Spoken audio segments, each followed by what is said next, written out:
Hello, I'm Dynast Amir.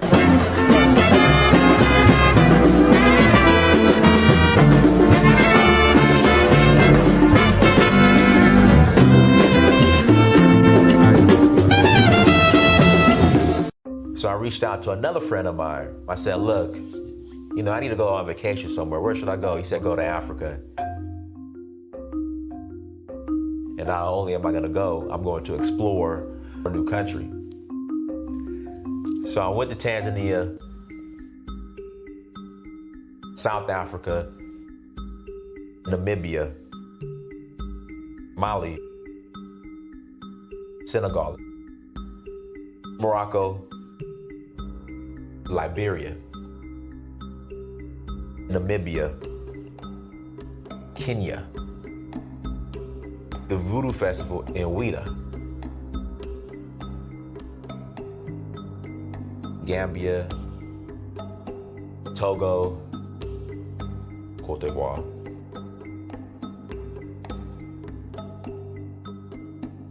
Sierra Leone, Ghana, Nigeria.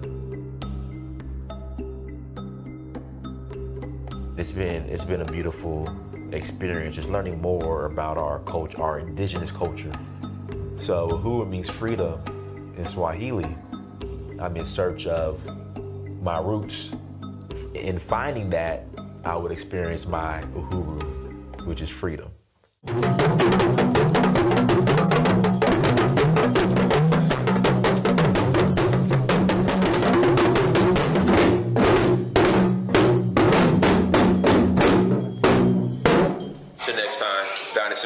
I'm out.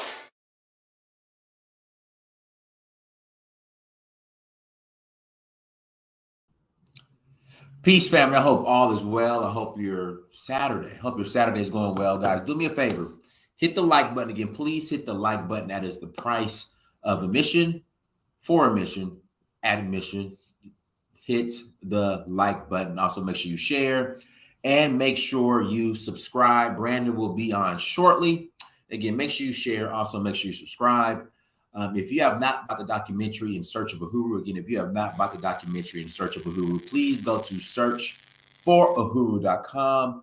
Please go to searchforuhuru.com and buy the documentary. Again, please go to searchforuhuru.com and buy the documentary. I will greatly appreciate it. I appreciate everyone's support. It really means a lot. Last announcement, tours. We are rolling to Sierra Leone in April for the citizenship ceremony. Some tangibles. We're going to get our tangibles. So we are rolling to Sierra Leone for the citizenship ceremony. I am taking a group to get their passports, their Sierra Leone passports. So please visit Danfo, DANFO.Africa. Again, please visit Danfo, DANFO.Africa. And we will greatly appreciate facilitating your citizenship journey.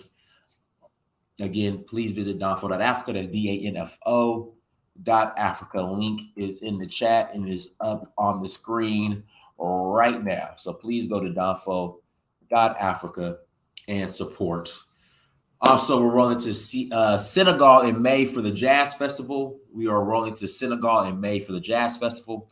Then we're rolling to Nigeria in August for the Oshun Festival. Again, we're rolling to Nigeria in August for the Oshun Festival. And then we're going to cap it off with Zanzibar in November. We are going to have an excellent time in Zanzibar. So please come and join us. We will love to have you all and see your beautiful faces with us on one of our tours. Today's topic, Brandon should be on shortly. Me and Brandon will be on for about 30 minutes. Then we'll take a commercial break. Then we'll allow people to call in and add to the conversation and ask questions. We're going to be discussing the case, Tariq versus Pan-Africanism Strikes Back, and Tariq lost the case. I mean, he lost. I mean, there was really no reason in filing a case. In my honest opinion, I'm not a lawyer, but you know, Tariq had nothing to stand on when it came, you know, in regards to him filing for a restraining order. But what's really interesting, and I try to stay neutral, I try to stay out of the drama, but let me give my opinion on the case. What's really interesting, so you have Tariq Nasheed, who pulls up on Tommy Sotomayor, who you know, goes back and forth with Umar Johnson and tells him to pull up, and you know how he'll put hands on Umar Johnson. But for some odd reason, you know, he files for a restraining order against Brandon, which doesn't make sense to me. So let me first get this disclaimer. I do not agree. Well, I mean, you don't need to go to court for a paper trail. You could just do that by contacting the police. You know, at the end of the day, was there a restraining order granted against Brandon? The answer is no. And I'm just being balanced here. Was there a restraining order granted against Brandon? The answer is no. So therefore, you lost the case. I mean, am I wrong? MS Delta guy, am I wrong? I'm just asking, am I wrong? Am I reading this wrong? Can somebody interject real quick? Can somebody respond in the chat? Am I wrong? Tariq filed a restraining order against Brandon, and it wasn't granted. So therefore, he lost the case. Am I right or wrong? I'm asking a question.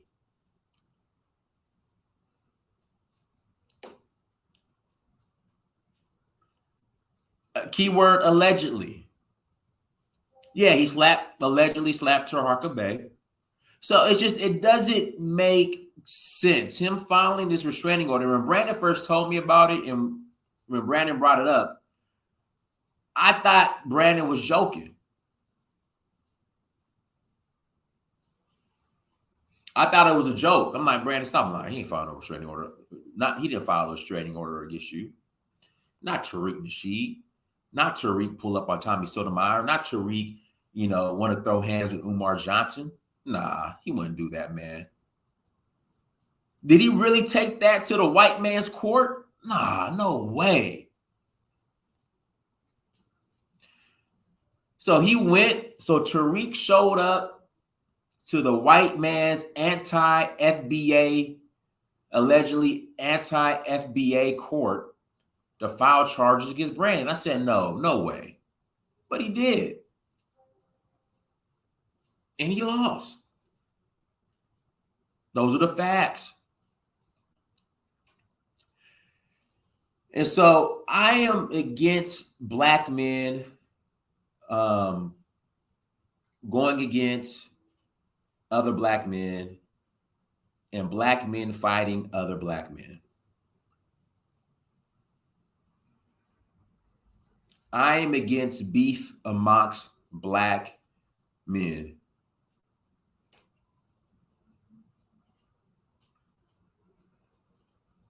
Tariq did a recent. So listen, Brandon's going to come on in about 30 minutes.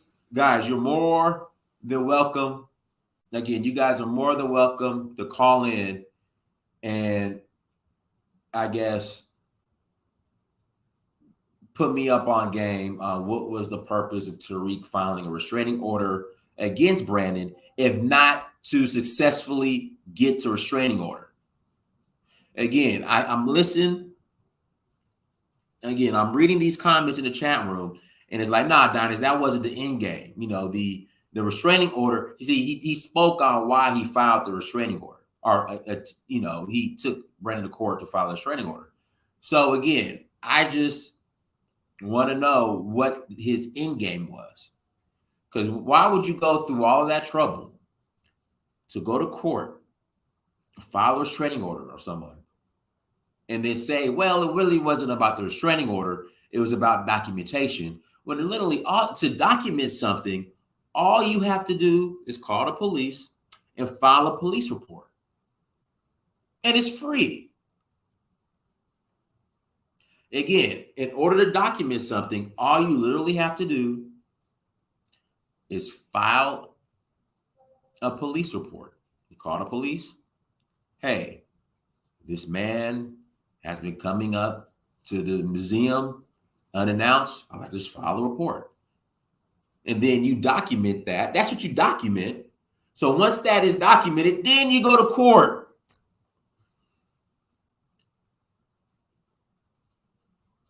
That's all I'm saying. Guys, this is how it works, all right? If you feel as if someone's harassing you, call the police. You get documentation. You do that several times. Then you go to court. So let's bring Brandon on. Brandon is in the chat and he's waiting. He's in the waiting room. Guys, do me a favor. Hit the like button. Again, please hit the like button. Go ahead, Brandon. Hey, can you hear me okay? Yes. Okay. Yeah, man, I mean, everything you said, you pretty much summed it up. This guy, Tariq, I mean, I don't get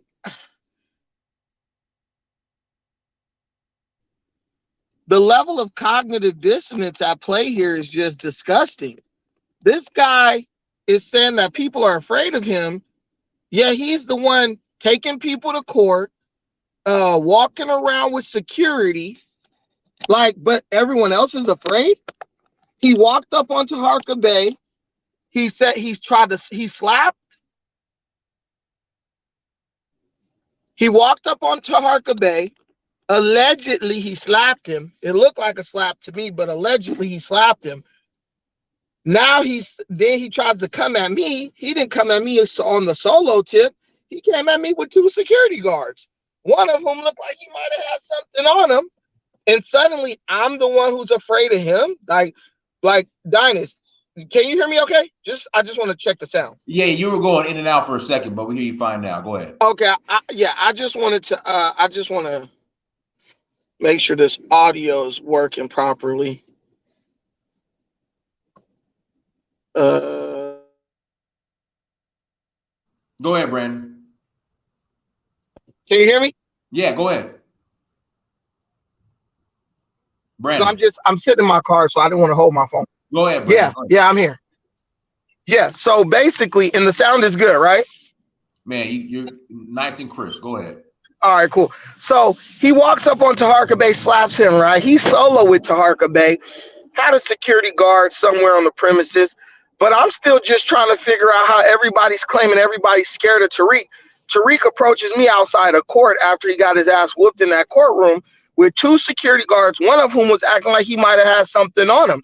This was not immediately after we left the courthouse. Hey, Brandon, sorry to cut you off. Let's do this. Let's go. I want you to speak on what exactly happened in the court. Let's focus on that first. Then we can get into what happened, the shenanigans afterwards, and then what Tariq is posting on his Twitter page.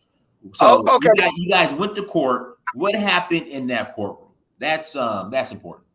Okay, the first thing people need to understand is the context. I understand that a lot of our people don't really understand the way the law works. The judge don't look at him as no celebrity. They don't look at us as media personalities. They look at us as 2 people who like to post their personal information and news online. That's what you are. 2 people who tell your business online.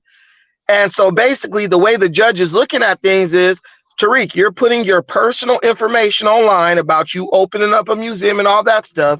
And Brandon is commenting on it, which is his right, because you are putting it in the public forum to be criticized by the public. So Tariq his lawyer understands the law on the First Amendment. So he did not try to frame it as if I am, annoying Tariq, or I'm commenting on what Tariq is publicly doing.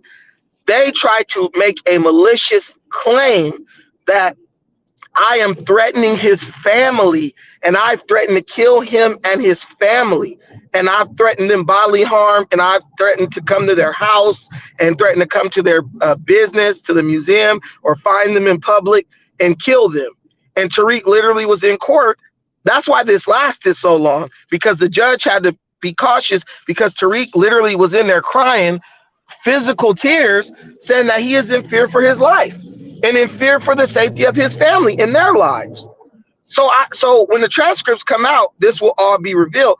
But I'm trying to figure, okay, so the judge is basically like, Nasheed, Mr. Nasheed, produce a threat directed at you from Mr. Tucker, that he made a direct threat to you, saying he was going to kill you or kill your family or do something harmful to your family. Obviously, they could not produce anything like that. So they tried to frame me like I'm some type of gun nut and I'm all obsessed with guns, and I've posted pictures of guns and added him in the stuff on Twitter.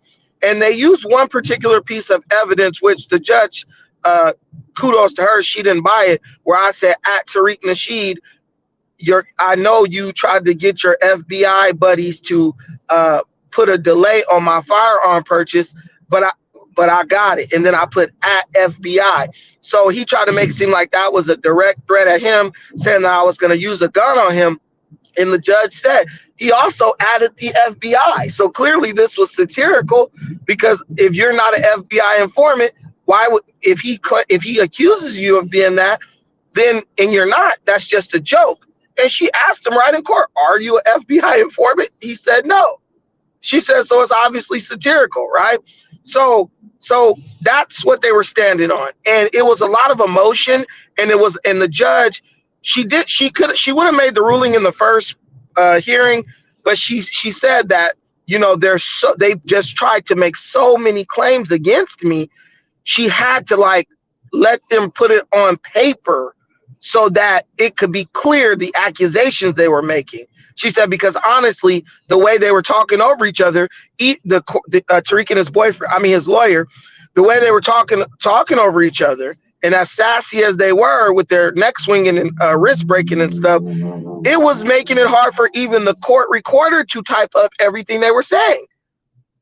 They were constantly talking over each other, and they were very emotional. And Tariq, when he was in there crying, he was babbling, and the court recorder could not, make out what they were saying. So she needed for them to write it down. And once they wrote it down, she said that she wouldn't take any more new evidence, but she still allowed them to produce more evidence. And the thing that sealed everything, in my opinion, was when Tariq's lawyer produced a video where I was saying I would double leg Tariq to the ground and beat the F out of him. And the judge just asked me, why did you say that? And I just made it clear we both have call-in YouTube shows where people call in and ask questions. And I said, as you can see, there are 3 people on that panel, and you heard the caller ask me, what would I do if Tariq chose to aggress against me, as he has done against other YouTube personalities in the past? What would be my reaction? And I told the judge I am a black belt in Brazilian Jiu-Jitsu, and I simply communicated to him that I would do what I've been trained to do, which is double leg take down to the ground and then immobilize the person. It was a hypothetical question, and I gave it a hypothetical answer. Never once did I say, I am going to do this to Tariq Nasheed. And she said, well, there you have it, Mr. Nasheed. Hypothetical question, hypothetical answer. Are you done? Is this submitted? Is this the evidence? Have you submitted this evidence? Is it done?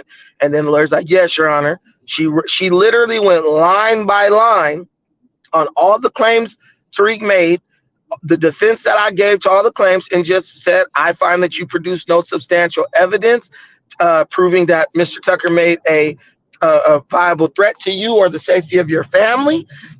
And I'm gonna dismiss this case. And then he said, oh, but what about my tenant who's leaving, who left because of him? She said, well, if the tenant felt like she was in danger, she would have to come and file a restraining order, which she did not. And from the video I saw, she didn't appear to be in any danger or even feel threatened. And that was the end of that. But what we're realizing now is see, people know Tariq. A lot of Tariq's followers are these old Negroes who work up in these government jobs. Some of them probably work at clerk. Brandon, I disagree. A lot of Tariq's followers aren't old. I don't know. No. They are, Dynast. They're like in their 50s. I'm telling you, trust me.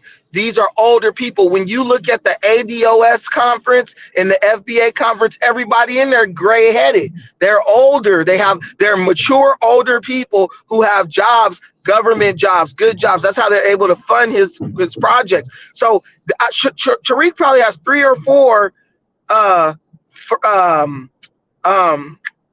fans who are working in one of these courthouses in LA.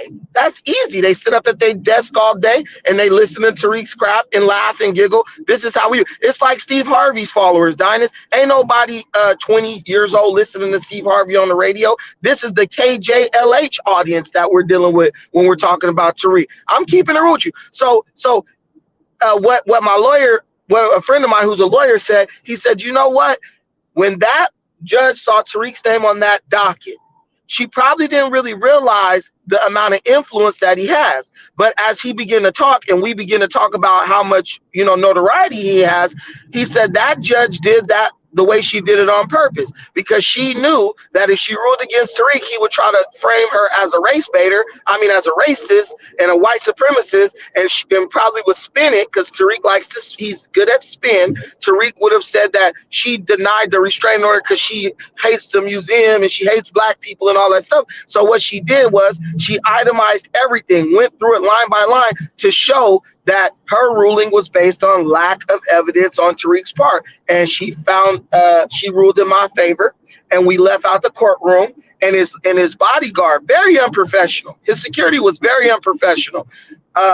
They tried to approach me outside the courtroom in such an aggressive way that the bailiff. So let me ask you this. Was Tariq's energy in the courtroom the same outside of the courtroom? No. Okay. No, in the courtroom, he's crying. He's trying to come off as innocent and vulnerable. Oh, I was in fear. I fear this man. I'm in fear of my life. He's trying to do that. Kind of like the energy he had when he tried to fake the bomb threat on his house, running and looking scared and timid and stuff, just trying to look like someone he's not realizing that we've submitted the evidence, the videos of him threatening people, calling people out their name. We've submitted this to the judge, so she's seen the evidence, right? She's not fooled by that. It's just an act. She knows he's a failed actor. But Tariq also in the courtroom, Tariq was like bullying his lawyer. That's why I started to suspect that maybe they have he's having like an extramarital affair allegedly with this. It's an assumption with this lawyer, because the lawyer is obviously part of the LGBTQ community, and the way Tariq was talking down on him was like they know each other personally. And even the judge kept having to tell him, Mr. Nasheed, do not talk while your lawyer is talking, because it makes it hard for the court recorder to record what's being said. She said, if you keep doing it, I'm going to make you right. She said, I'm just going to dismiss this case, and then you'll have to write everything down first, and we'll only go off of your dissertation or whatever that stuff's called. And he settled down, but he was still trying to interject, and he was reacting emotionally to everything that my lawyer would say, and it was pretty much open and shut. And I think it was only prolonged due to the fact that the judge had to protect herself in a ruling with such a high profile person, so that was it. But once they got out the courtroom, so let's run it back a little bit. Well, really, so Tariq, some people in the chat room were saying that Tariq's end game wasn't really to get a restraining order against you, even though he filed a restraining order against you. It was to document what happened. Can you expand on that, Brandon? Like, what are your thoughts on that? His strategy?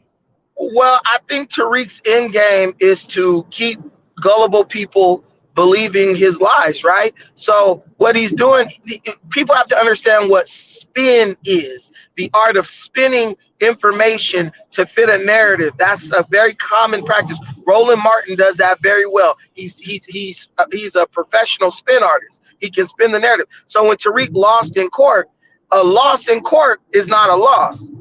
But if he would have won in court, that would have been a win. But we have the court documents where Tariq says, my goal in doing this restraining order is not to silence Mr. Tucker from talking about me.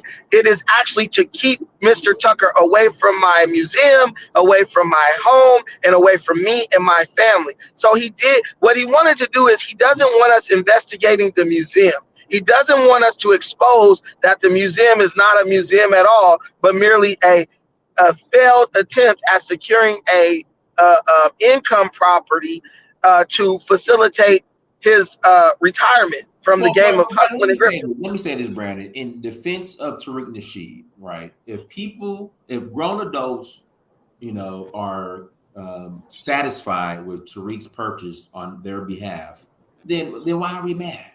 Why are we mad? Not mad, but why does it matter? If these people who donated to Tariq Nasheed for his museum, if they are if they're happy with the purchase, then what does it matter? Well, if the people who followed Jim Jones to Guyana and drunk cyanide-laced Kool-Aid were okay with that, why does it matter? If the people who followed L. Ron Hubbard and joined Scientology cult and ended up committing suicide, why does it matter? If a kid wants to get a sex change operation at the age of 12 and they decide to kill themselves at the age of 15, why does it matter? You see, the Black community has adopted this mindset that, if whatever happens, if the people who follow something are okay with it, then nobody else should be worried about it. But in reality, we have to accept that just like every other group of people, we have a lot of people within our ranks that are very gullible, ignorant, and they're very trusting. And so what happens is when Tariq runs a scam, it's not a victimless crime. What you do is what he's doing is he's draining momentum from our people. He's draining the confidence of our people when it comes to doing community-centered projects. So every time Tariq scams somebody, the way you need to look at that is that's one Black person who was willing to contribute to a Black project to uplift our community, taken off of the chessboard. So in a way, what Tariq does is actually destruction of our community, because the same person who says if they want to do that and Tariq don't deliver and they're okay, or he delivers and they're okay, then fine. But the reality is that same person, when they open a business and a Black person won't walk inside and patronize the business, they'll be complaining. They don't understand that what people like Tariq does, what people like Tariq do, that has a resonating effect. It has a ripple effect on our community. So those people are just selfish people, and they're okay with it as long as it's not them. Okay, I'll ask you a question, Dynas. When somebody killed when the cops killed Tyree Nichols, why the hell do I got to give a damn about it? It's him. It ain't me. It ain't my kid. It ain't my son. Why should I care?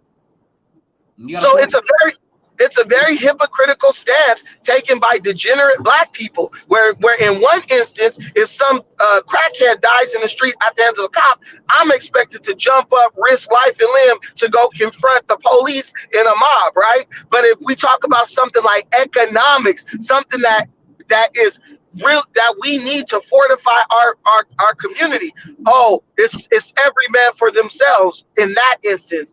The reality is, that's just not enough to motivate them emotionally, because they're looking for emotional stimulation. That's what they're looking for, entertainment and emotional stimulation. But what we do is it's not sexy. It's not so entertaining. Nobody's entertained when a grifter goes to jail, but they are entertained when the grifter is taking people's money and going out living a luxurious life. Nobody cared when Hush Puppy went to jail, but everybody cared when he was taking pictures on private jets and all that stuff. Black people just, for our people, entertainment value is the metric. They will kill you if you take away their ability to be entertained. All right, so Brandon, let's get into what happened outside the courtroom. So I saw the video from both angles. Obviously, Tariq gave us a shortened video. He didn't give us the whole video. So what happened? And in fact, you know what, Brandon, while you discuss what happened, I'm gonna go on your page and pull up the actual video. We'll watch it together. Go ahead. Yeah, so you could pull up the video. Basically, Tariq, we come out the courtroom, my lawyer, he get me. When we in the hallway in the courtroom, you know, Tariq and his bodyguards tried to aggress against me. I was ready. You know, I was ready to scrap it up right then and there. But the bailiff came out and told them, get on the elevator, go, made us wait 5 minutes, and then he let us go. So we go out the side exit of the courtroom. When we go out the side exit, Tariq and his little clique, I think that's a gang. I don't really think those are bodyguards. I think Tariq is the leader of a Mexican gang at this point. So he had, just for the record, so he had non-FBA bodyguards. So the FBA bodyguards didn't get their tangibles yesterday. Yeah, yes, Hispanics. He had Hispanic bodyguards, 2 of them.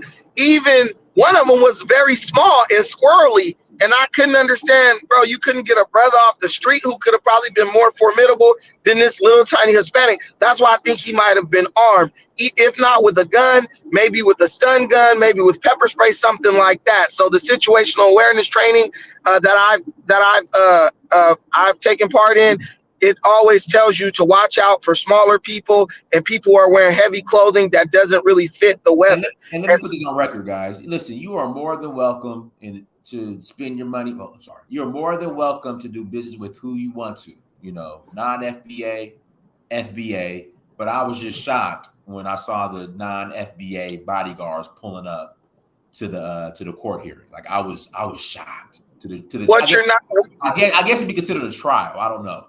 I was shocked when I saw non-FBA bodyguards pulling up. I'm like, whoa! I was thinking, you know, he'll at least have the NOI or, you know, protecting him. But he had non-FBA bodyguards, and I was shocked by that. Like I was shocked.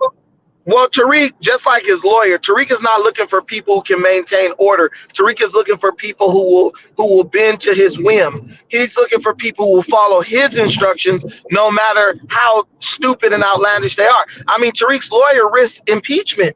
He risked disbarment. It was his first case, and he committed perjury in court.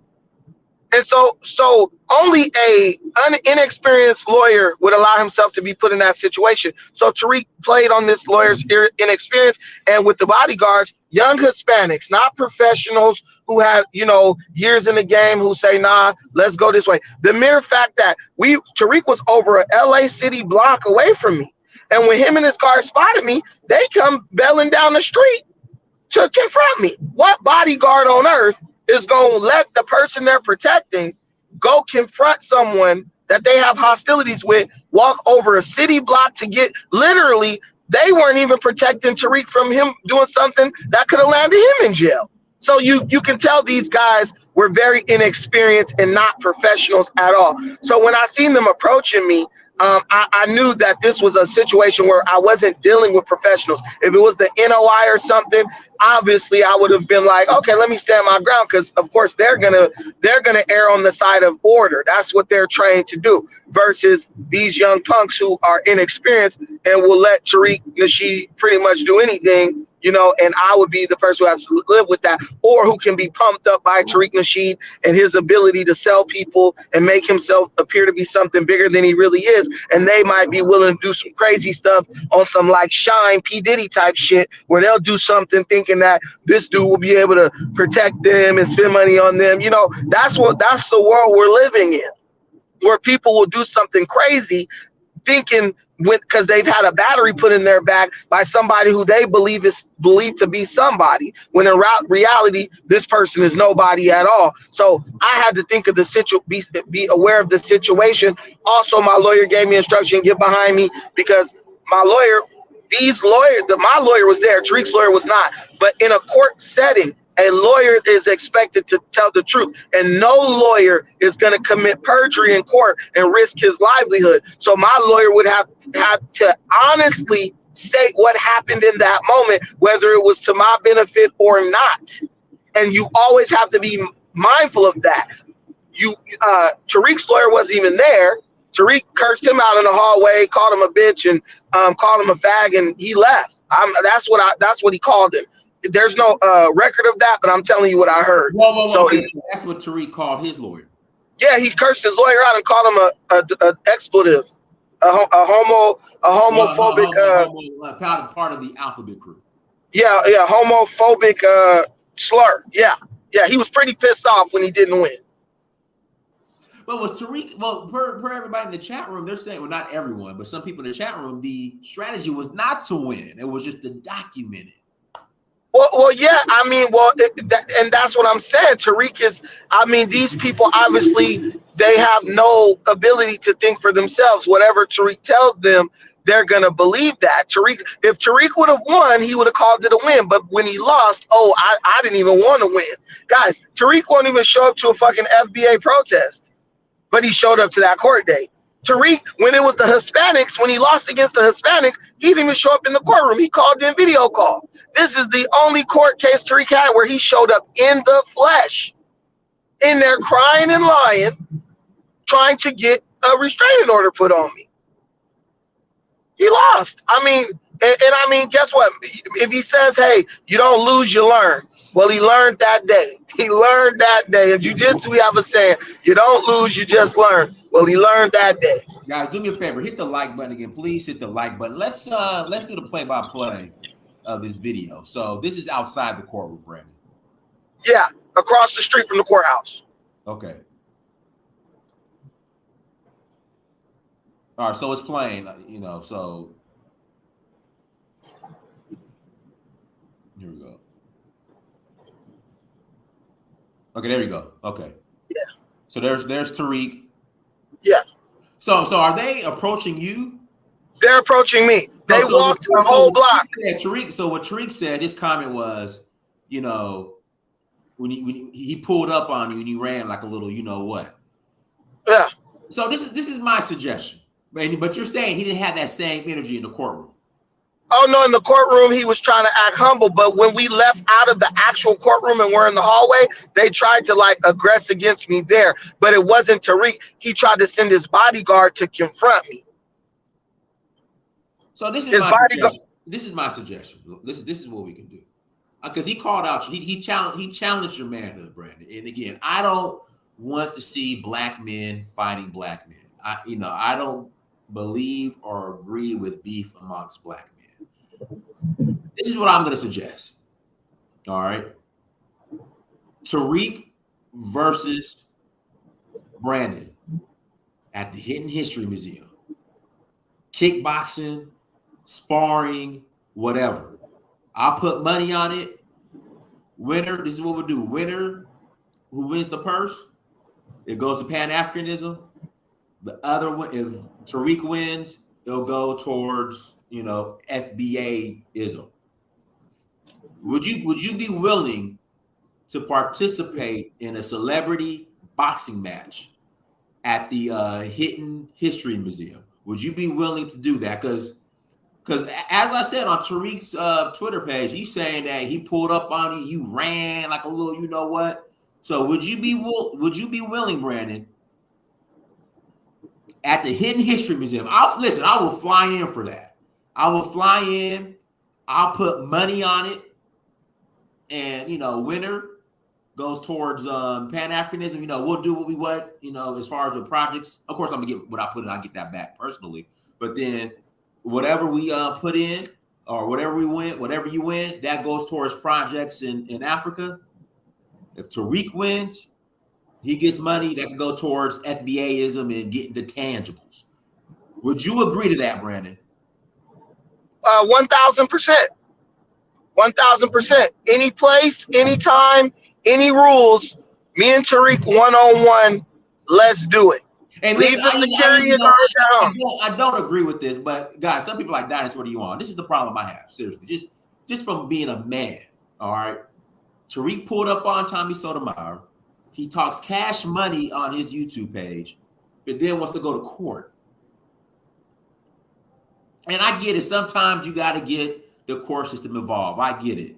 But he has a track record of just going at people, but then wants to pick and choose when he wants to go to court. And then after he loses the case, he's talking about how, it wasn't about, I guess winning the case. It was about getting it documented. And then he's, trying to make Brandon out as a coward, as if he pulled up on Brandon and Brandon ran as he pulled up with his non-FBA bodyguards. So I think it was fair. All right. And Dynasty. I think now was fair. I can't rock with this. Usually, you guys know me. I'm quiet about some stuff. I try not to get in the middle of things. I try to stay neutral. But there's some stuff I just can't rock with. Don't pull up with your non-FBA bodyguards after you lost your case and you didn't have that same energy in a courtroom trying to call somebody a coward. So let's do this. Let's. I think this needs to be settled. And I am against violence amongst black men, but I think something that's controlled in a ring where there's no non-FBA bodyguards. I mean, you're bragging about pulling up on somebody else who's FBA with non-FBA bodyguards. I mean, guys, make that make sense. Again, you're bragging about pulling up on someone who's FBA with non-FBA bodyguards. Those are not bodyguards. Those are San Fernando Valley gang members, Dynasty. I was in a gang. I know what. Or whatever. So Wait. It doesn't matter what they are. You're still. Let me say this. See, because I don't think people really understand the malicious nature of what Tariq is doing. In Los Angeles, there is a very hostile situation between blacks and Hispanics. So what Tariq did was he recruited racist San Fernando Valley Mexican gang members. Hold on, Brad. You have the facts on this. So again, these are just allegations. This is an allegation that I will stand by till the day I die. We could go to court on this. I guarantee you. You pull these guys up, I guarantee they have gang affiliation in the San Fernando Valley. Check the record, okay? I know gang members when I spot them. And what Tariq did, because he is a self-hater, he recruited people that he knows do not value black life. Tariq wants people who he knows will not hesitate to kill another black man. That's what Tariq did. Why did Tariq just hire blacks? Why? He said, everywhere I go, the NOI does my security. What would it have taken for him to get 2 NOI security guards? They probably to come up there. Tariq didn't want black security guards. Tariq wanted security guards that he knew would not hesitate to take the life of a black person. That is what you're looking at. Dynasty, you can look at the little one in the back end. What security firm gonna hire him, Dynasty? What private, whatever, security? Brad, I'm never gonna, I don't know this guy. I don't know him. I don't know him. So I don't know. Well, what you do is show me one person. I'm never gonna mistake or, judge a man by the way he looks. Well, okay, what we can do is look at the situation compared to other situations. Show me one celebrity or radio personality who rolls with security who has a person who matches that guy's description. Long ponytail, beard, black sunglasses, too big, oversized jacket in the middle of the LA. It's the winter, but it's hot. It was hot. You don't see nobody else with a big overcoat on. These are not security. These are gang members. I can see it. If we run those guys' backgrounds, we can see that we will find that they are connected to San Fernando Valley gangs. Tariq, this is why Tariq could not confront Gil, American Cholo, because Tariq is connected with these Hispanic gangs at a foundational level. See what I'm saying? This guy, those were hitters. Those were assassins, bro. Those were not security guards. Those were assassins. I'm telling you right now. All right, well, Brandon, I don't know. Those are allegations. I don't know. But okay, let me ask you another question. Go ahead. What security stands behind you while you're confronting someone who you say you are in fear for your life of. But I'll tell you who does stand behind you: gang members, when they're about to do some crazy stuff and they don't want you to see, they don't want you to know their intentions. They don't want what they're gonna do exposed on camera.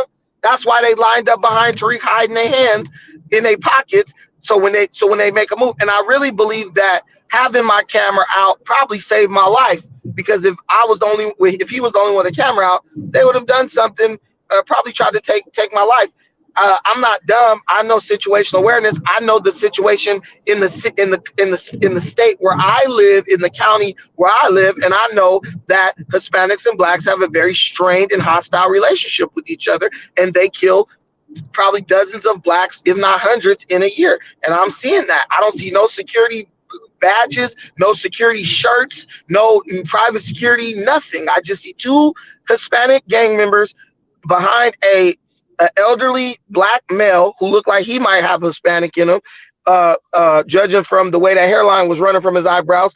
And it was just a direct threat. But Tariq, if you are not a man, I will challenge you to a fight anywhere. We can meet anywhere, anytime, any place, and make sure you bring Peanut and the kids so they can see their daddy. Brandon. I'm taking it there. Make sure you bring Peanut and the kids so they can see daddy get his ass whooped, straight drop. Guys, man, why did I do that, man? Come on, Dynast. Guys, I don't advocate for beef between groups. I mean, we might have our disagreements. Oh, man, Brad. Oh, no, this fine. But listen, but just, watching Tariq reading none of these people have these reservations when Tariq is disrespecting people. They're in his comments laughing. So now when it's us and we're ready to stand up for ourselves and go at this punk, it's, we got to do this. Well, y'all need to stop giving him y'all money and stop giggling and laughing when he's talking about aggressing against black people. Let Tariq kill you or your family. Let him aggress against you with other races. You already know Tariq is down with other races way more than blacks. You can see right there, he didn't even hire black security. That's the problem with black people, Dynast. We have cognitive dissonance. We can look at evidence right in front of our face and still keep on believing something that goes against evidence. How do you think the church got us so many years? We looked at the evidence and just chose to keep on believing. And that might be good enough for you guys. It's not good enough for me.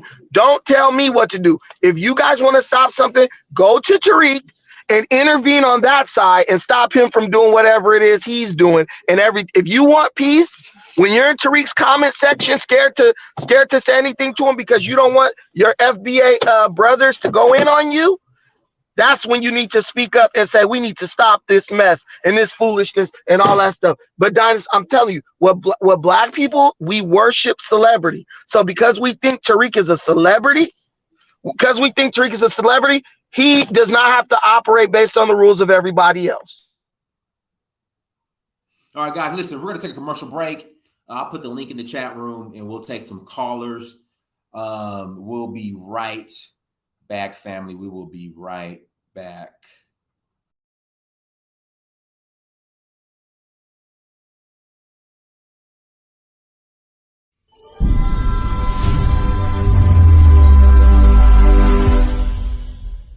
We can all benefit from proverbs from our elders. Africa is the birthplace of human civilization and home to some of the most ancient wisdom on the planet. The continent of Africa is an extremely culturally rich region and home to over 2,000 languages, 3,000 ethnic groups, and numerous belief systems. The Book of African Proverbs and Wisdom, Volume 1, from author J.P. Martin, available on Amazon, is a compilation of over 100 ancient proverbs and words of wisdom from the continent of Africa. This must-read book provides a diverse and expansive collection of timeless, wise sayings and knowledge which have been collected from every region of Africa. This book is perfect for anyone interested in learning more about the African culture and expanding their knowledge of human experience. Order your copy right now on Amazon. The Book of African Proverbs and Wisdom, Volume 1, from author J.P. Martin. Go to Amazon.com and get your copy today. Alexis here, coming to you with an awesome sale of 25% off when you use promo code UHURU25 at alexisfowler.com. I provide services like digital art, logo designs, packaging designs, web designs, social media flyers, and much more. If you're an entrepreneur with a business or a startup company, make sure you take advantage of this opportunity, getting 25% off when you use promo code UHURU25 at alexisfowler.com. All right, guys, links in the chat room. If you want to call in and add to the conversation, link is in the chat room. Again, if you want to call in and add to the convo, please click on the link. It is in in the chat room. So you guys can click on the link and call in. Link is in the chat room. And do me a favor, hit the like button again. Please hit the like button, you guys. Once again, please hit the like button. Go ahead. But yeah, Dine, is pretty much anytime, any place, anywhere. And you know, the thing about Tariq, even in the video, you saw I tried to make peace with him. I said, man, look, I got no problem with you. I just got a problem with your scams, bro. Like, we could shake hands and let bygones be bygones. I'm just not going to stop reporting things that affect black people. He didn't want to do that. Fine. So you come and you question my manhood, challenge my man. Okay, if you are such a big, strong male, right? We both live in California. You live a few minutes away from me. I live a few minutes away from him. Let's pick a gym, any gym of his choosing. There's actually a gym out near where he lives called the Hayastan Academy. I know the owner, Go Core. He's a very good friend of mine. We can go to the Hayastan Academy. We could do whatever form of combat he wants by any rules he wants. We could do a staggered rule set where no grappling is allowed for 5 minutes. And then you could grapple. And then the last thing, you know, there's a lot of ways to do this. But Tariq is going to have to finally put up or shut up. If you are so tough, you're going to have to wobble that crooked shin into a gym near you and prove that. Because I've proved what I can do. I'm a world champion. I've proved what I can do. I've been on the football field. I've proved what I can do. I've never seen Tariq do anything physical. I've even seen Snoop Dogg play basketball. I've even seen Snoop Dogg throw hands and hit mitts. Very pathetic looking. But I've even seen Wiz Khalifa hit mitts. This guy, the days of Tommy Tough Guy, and I could talk all this trash and try to slap people, you know, who are smaller than me and all that stuff. Guess what? Those days are over, bro. Put up or shut up. And black people, this is why I keep telling you, we need to stop preaching this narrative of how we're ready to go to war with white folks. Most black Americans are scared of their own shadow. Whenever you start talking about violence, they're going to run and try to appeal to your sense of humanity, right? But for some, this is why you know these people are scared of the gang members who terrorize their communities. They're scared of the white race soldier police officers who terrorize their communities. And you know, when we were back in the day, this is how you know we were scared of we could have fought back, but was scared of the Klan because we are reserved to fear. We tend to be fearful as a people. That is why when two black men we're not talking about going out in the street and fighting. They want to believe, these people want to believe that they are American Maroons. Maroons fought. You cowards can't even stomach a fist fight. You cowards can't even stomach two little girls fighting over a sippy cup in a kindergarten class. What are we doing?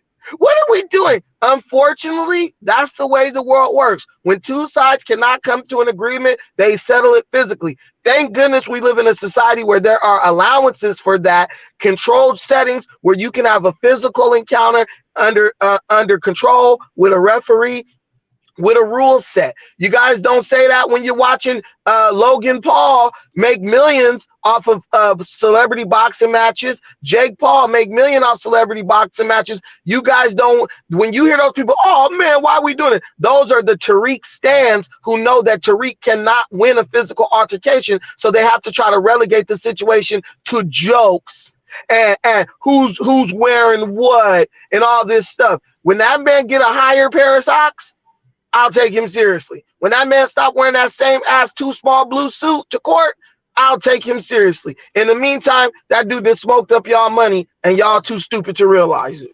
Go ahead, Lumumba. So yeah, Brandon, you're on a tangent today, brother. You're on a tangent today. So I will say this, right? And I've mentioned this before on the show that I have a boxing background. I used to box as an amateur, so on and so forth. I even put my children in boxing. So I would, I think my move has always been, hey, put the guns down. We don't need any of that type of stuff. We were trying to clap that boy like Birdman and Clips. If there's a problem, you feel that you can't solve the problem as men should via a conversation, get in the ring, and at the end of the day, that's it. In my experience, right, most people, after they go a couple rounds of sparring in the gym, tend to have tremendous respect for the individual that they used to hate, right? Because, I mean, Brandon, hey, when you were engaging in what would be known as combat sports, you tend to have a lot of respect for your opponent, even if you didn't respect them before. Would you agree to that, Brandon? 100%. Right. So, I mean, to me, I would love, I just stop all the talking, set the venue up, raise, set the situation up, get a secure venue, have the fight for charity, and then let bygones be bygones. So, but all that talking, to me, that's juvenile. That's sixth grade. Either we're going to make something happen or we're not. But as I stated, and I believe in doing things in a mature manner, it will be something professional, legal, right? Not something in somebody's backyard. Somebody gets mad and they pull out a knife or a gun, and then you write an official, so on and so forth, and then you all going about your business. T. Khalid, go ahead, T. Go ahead, T. Then pass it back to you, Brandon. Go ahead, T. Okay. Hey, I just want to make sure y'all can hear me. I'm in the gym right now. The clearance is breaking up. You kind of muffled. Okay, all right. Let me leave the gym. I'll call back in. Okay.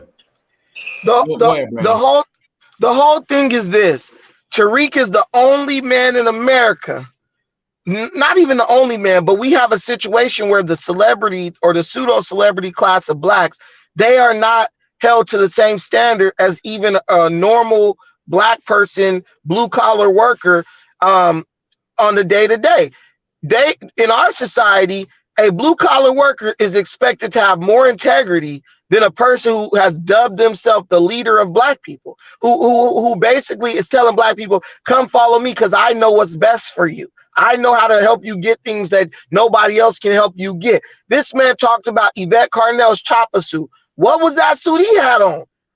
You can't talk about that woman's suit and then you come in there with a Toys R Us baby suit, looking like an oversized version of Teddy Ruxpin. That nigga might as well wear some overalls up to the court before he put on that baby suit. The guy tried to lift his phone to his shoulder. The man's sleeve ran up the side of his elbow to his shoulder blade. That's how small his suit was, bro.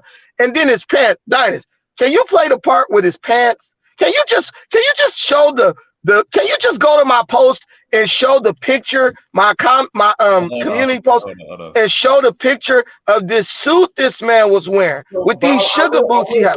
I will say this, Brandon. I think you were taking some liberties when you mentioned that they're gang members and so on and so forth. A big thing in terms of, and you are a public intellectual, public figure, is that you want to make claims that you can substantiate, right? You may infer, you may believe, but I think it's a bit disconcerting for you to make claims that you cannot 100%. Yeah, Brandon. You got it. Like I said, Brandon, those are allegations, bro. Then let's allege. Then that's all Tariq do. I don't hear none of y'all going to Tariq. Tariq, you're making out. That's what I'm saying. It's just pure hypocrisy. Listen, it's just here. It's okay. And from what I've been able to infer, you don't want to be like Tariq. Let's go. Listen. Let's go run their name in the database. Let's go run their name in the database, and y'all gonna see that I'm right. I ain't alleging nothing. I can look at tattoos. I know what tattoos mean. I know what tattoos. I understand that. I know what I saw when the guy pulled his sweater off in the courtroom because it was hot as hell. I understand. I unfortunately have been involved in the penal system as well. I know what gang tattoos are. I know this. Right? I've had conversations with people like, oh, he had that tattoo. That means he's part of such and such and such. However, none of us have a database to run those people's names through. Hey, if you come to California, when gang members, if they've been in juvie or they've been doing low-level crime or they just ain't got caught, the number one job they get into? Security. That's it. I look at security. There's professional security, like NOI. Then there's security that just hire anybody off the street that they can give a guard card to, or that they don't have to pay on the books. That's what Tariq had. T, go ahead, T. Khalid, go ahead. Hey, I'm kind of glad this is happening to Tariq Nasheed, but I definitely do. Is your name Brandon? Pan-African Strikes Back? Yeah. Yeah, Brandon. So I definitely agree with you that I believe Tariq Nasheed's audience got to be in their 40 and 50 plus, because there's okay. So either that or the most vocal people are younger, because he has a lot of young people in his audience too. Well, I would agree with that. Yeah, I would of course agree with your sentiment. From what I've seen, the individuals who are the most vocal and present are younger folks. No, you guys are both wrong. If you guys look at Twitter, when he got into it with Czech, the little wannabe Indian dude, Czech is young. He like 23 or 24. That guy has a bigger following than Tariq, and all those people overwhelmed FBA. FBA is an older crowd. You can tell that just by when you go. All you guys got to do is go on Twitter Space, which I know neither one of you are in. If you go on Twitter Space, Twitter, that's not true. I'm on Twitter. Okay, if you go on Twitter Space, on Twitter before, you should know that. I know, but if you go on Twitter Spaces by Tariq, and if you go into Twitter Spaces Tariq be on, all those people are over 40. All of them. All of them. They're all older because they don't even know how to work their phones damn near. They all got a damn fire alarm going off in their background. And when they talk, they're old. When I did a test the other day, when I said, man, I just want to fight anybody over 50. I was just trying to read the room, right? I was trying to see what I could find out about the room. Everybody in that room of like 300 people just started attacking me. All the people, the speakers started attacking me. Oh, you don't want to live to be old. These are people over 45 years old. The amount of people Tariq have, most people who are under 30 don't even know who Tariq is. I've already did that test. If people under 30 don't know who Tariq is here, what makes you think people under 30 in other states know who Tariq is? That don't make sense.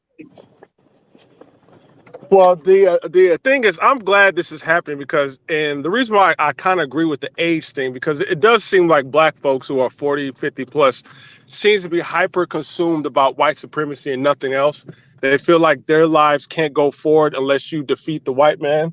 This is why Tariq Nasheed's whole platform is to just gaslight black people about white people. And to me, I think it's dangerous because if you look at some of the videos that he puts up, where you see blacks and whites fight each other, you don't even know the context of the video. He'll put up a video and you'll see some black man beating the snot of a white person. You don't know what happened.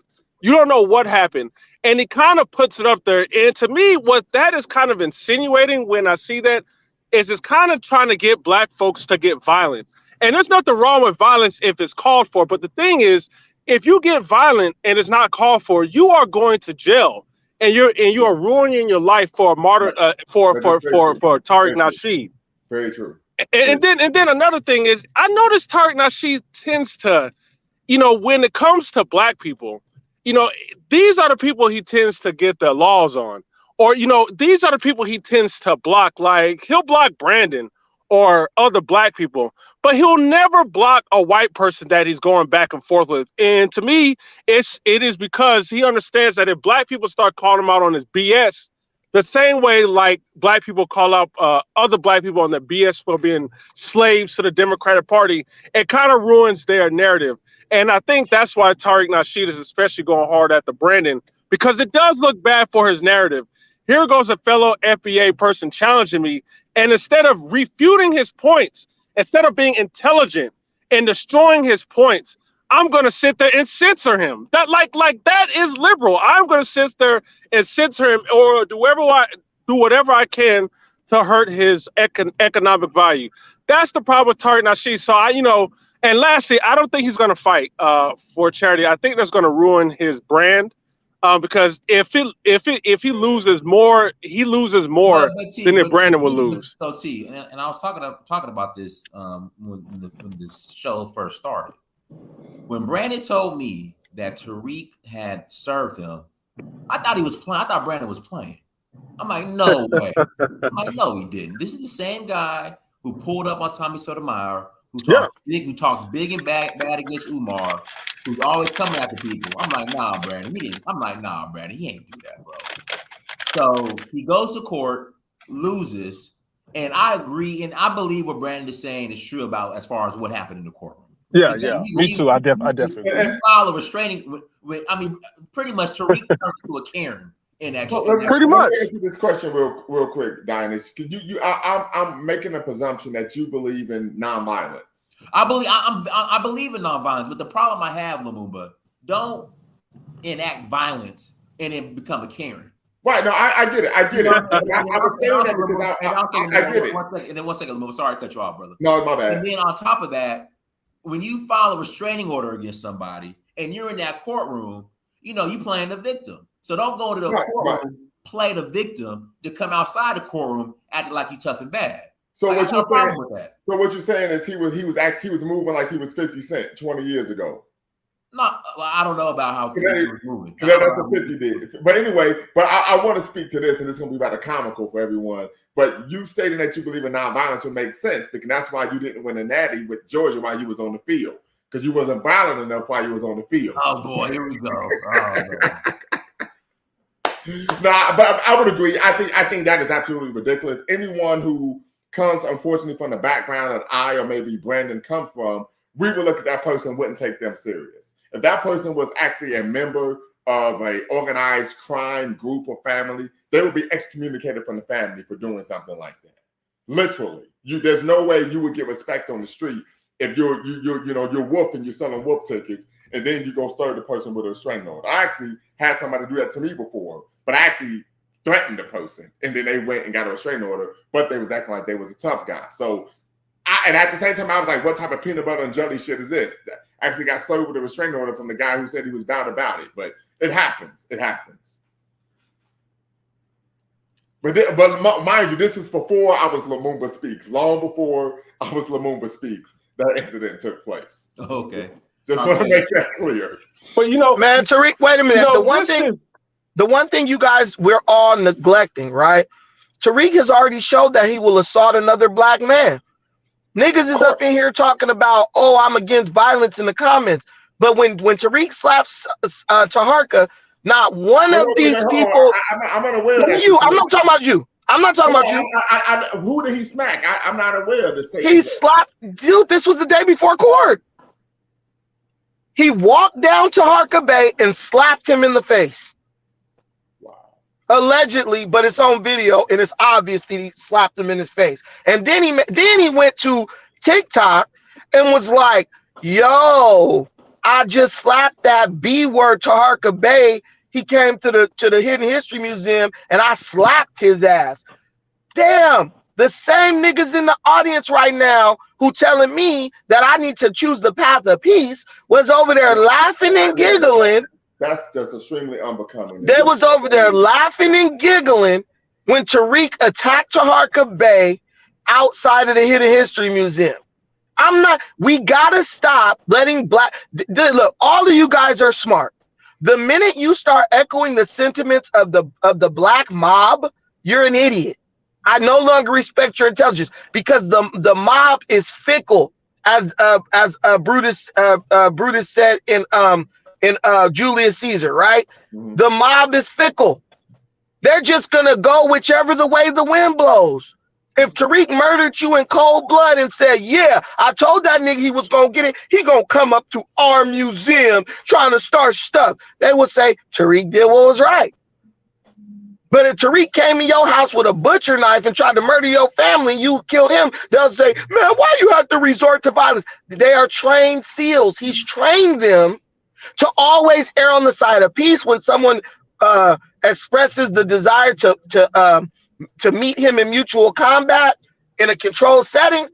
But when it's him, they literally condone anything he decides to do. It's the traditional cult behavior. That's why the black pastor can sleep with every woman in the church, including the married ones, and that's okay. But if you go have sex out of wedlock as a young 15 or 20-year-old kid, you all of a sudden are the worst thing ever. Your grandma know her pastor screwing everybody in church, but she throw you out the house because she caught you in the house with a girl. It's just she by it's nonsensical. It's nonsensical. Pastor screw every woman in the front row. You know what? He gets a new Cadillac for his birthday. Let her catch you in the house with a girl. You gonna get beat to death and kicked out into the street in the middle of the night. This is how our people operate, and it is our obligation. It is our duty to ignore these idiots and go forward with what we think is the best thing to do. Do you think Joe Biden listens to the opinion of every? Look at defund the police and the George Floyd bill. Joe Biden is the president elected by these people. But when they come with a stupid idea, it is his obligation to ignore that and err on the side of what's best or what's most advantageous for white supremacy. And we need to start being able to do that. We're the only group of people who get to give degenerates a platform to push back against our ideas when we know that their ideas make no sense. We know their ideas are illogical, but we just got to let them say what because that's fair. I'm done with being fair. Tariq, wherever you want to meet, let's do this. You think you're more of a man than me. Okay, I'll give you the chance to prove it. If you don't prove it, if you don't meet me, if you don't come, so we can have a gentleman's sparring session in a controlled environment, then you are proving that you are purely a coward. Jay Line, go ahead. Oh yeah, I think Tariq Nasheed is just kind of just a hustler guy, just pushing stuff to get money. Because I remember like when I guess Black Panther came out. I remember one time it was like the police stormed his house and stuff like that, and then they started doing this whole ADOS versus African thing, and we call it African immigrants, and he was saying that FBA and all this other type of stuff. So it's like he just gets on whatever the new bandwagon is and just tries to make a profit or something. So it seems that to me. So because I don't know, he almost seemed like an agent because like why did you start going against the African immigrants, against the Pan Africanism? So I think that something seems off to me about Tariq Nasheed. Tariq is not an agent. Black people call Tariq an agent because they want to make it seem. Black people are embarrassed at the fact that we've let a middle school dropout con artist do what he's done in our community for 20 years. So calling Tariq an agent is our way of taking the responsibility and onus off of us. Tariq is not an agent. I sat in court with him as the court, as the lady said, she said, when he said that I called him an agent, she said, well, are you an agent? Are you an FBI? She said, are you FBI? When he posted when I posted the Twitter thing and I added the FBI, right? She said, are you an agent? He said, no. She said, well, then I know the Twitter post is satirical when he says, I know you had your FBI buddies put a hold on my firearm purchase. He's not an agent. Black people need to stop saying that. This man is a regular man like everybody else who is able to make a good image. Oh, Tariq has security going up there. Okay, anybody could put $200 or $400 up to have two people walk with them in the court. Anyone can do that. I could have done that.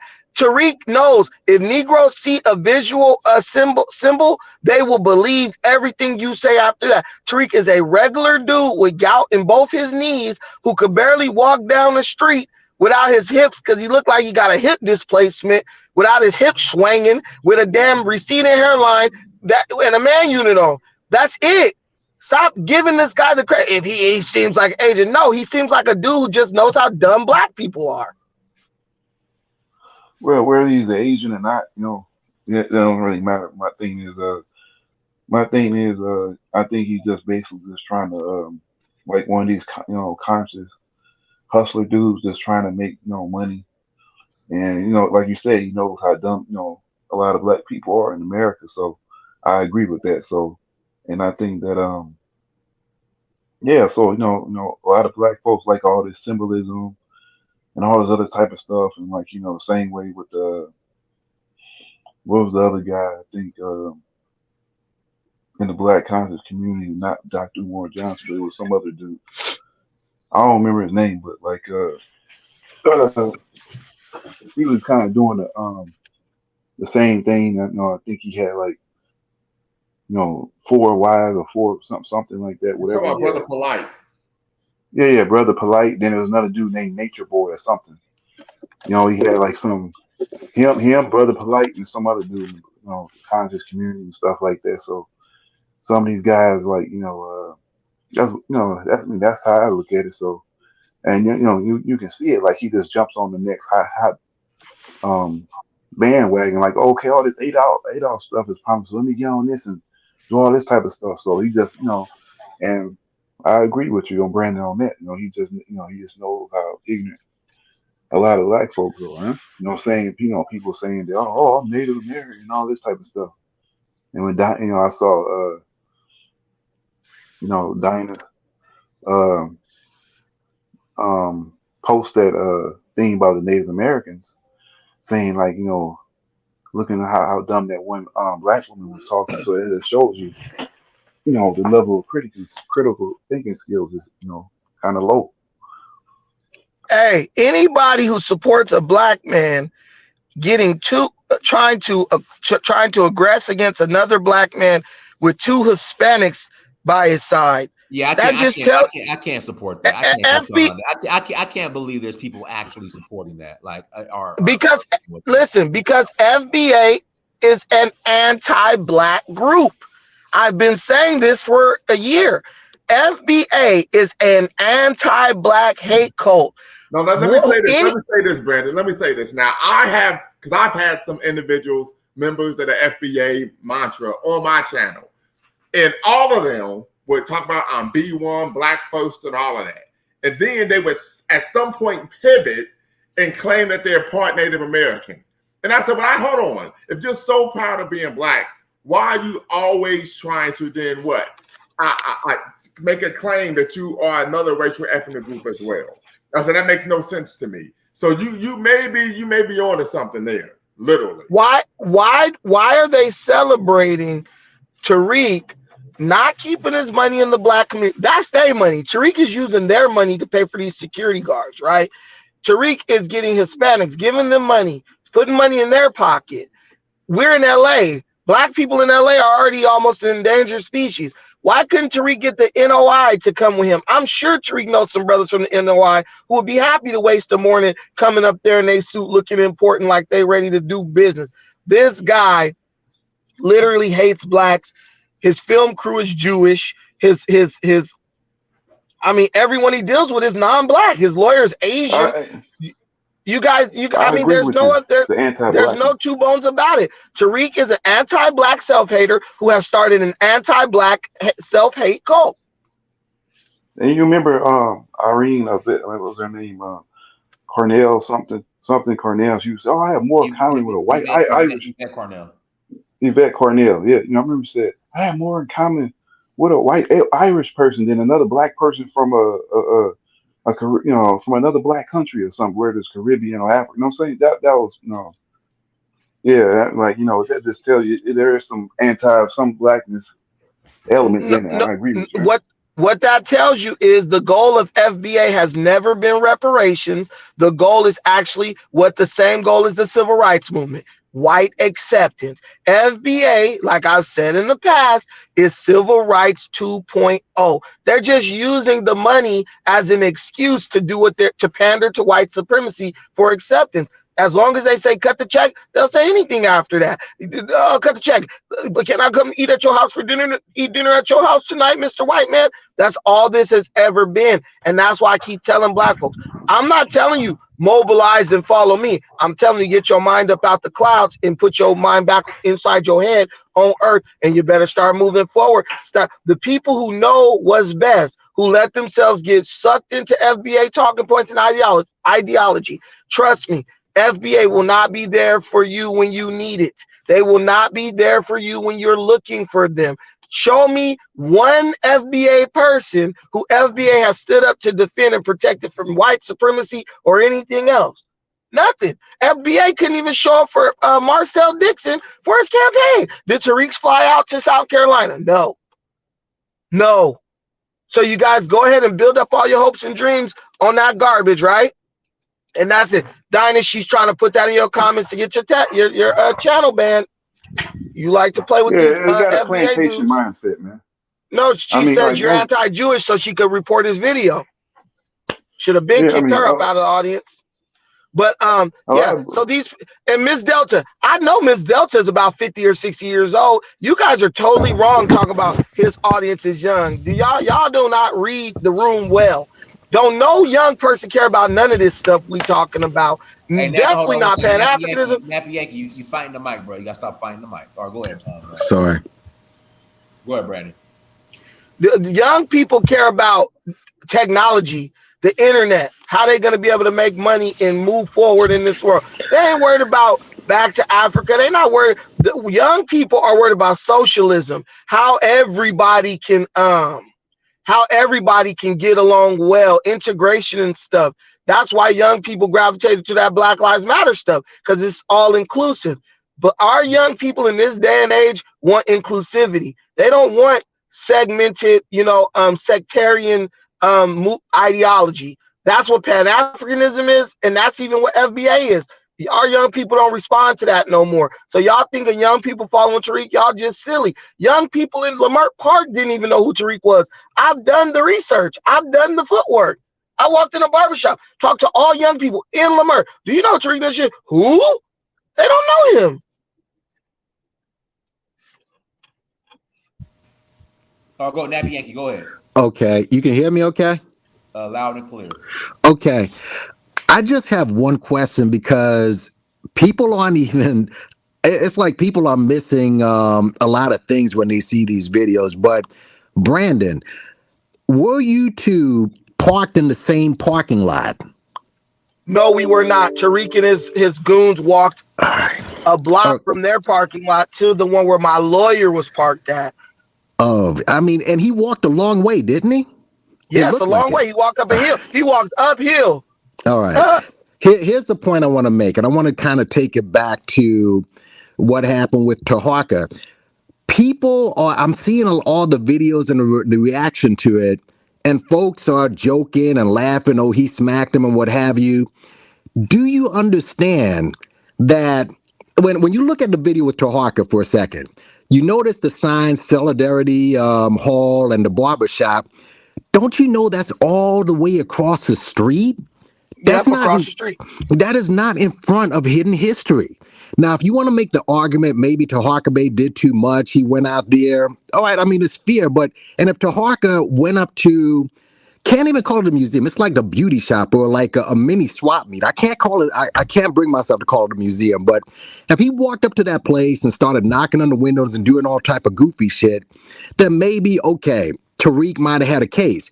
He went all across the street and accosted this man and hit him. So if he did smack him, do they understand that Tariq Nasheed can get charges against him?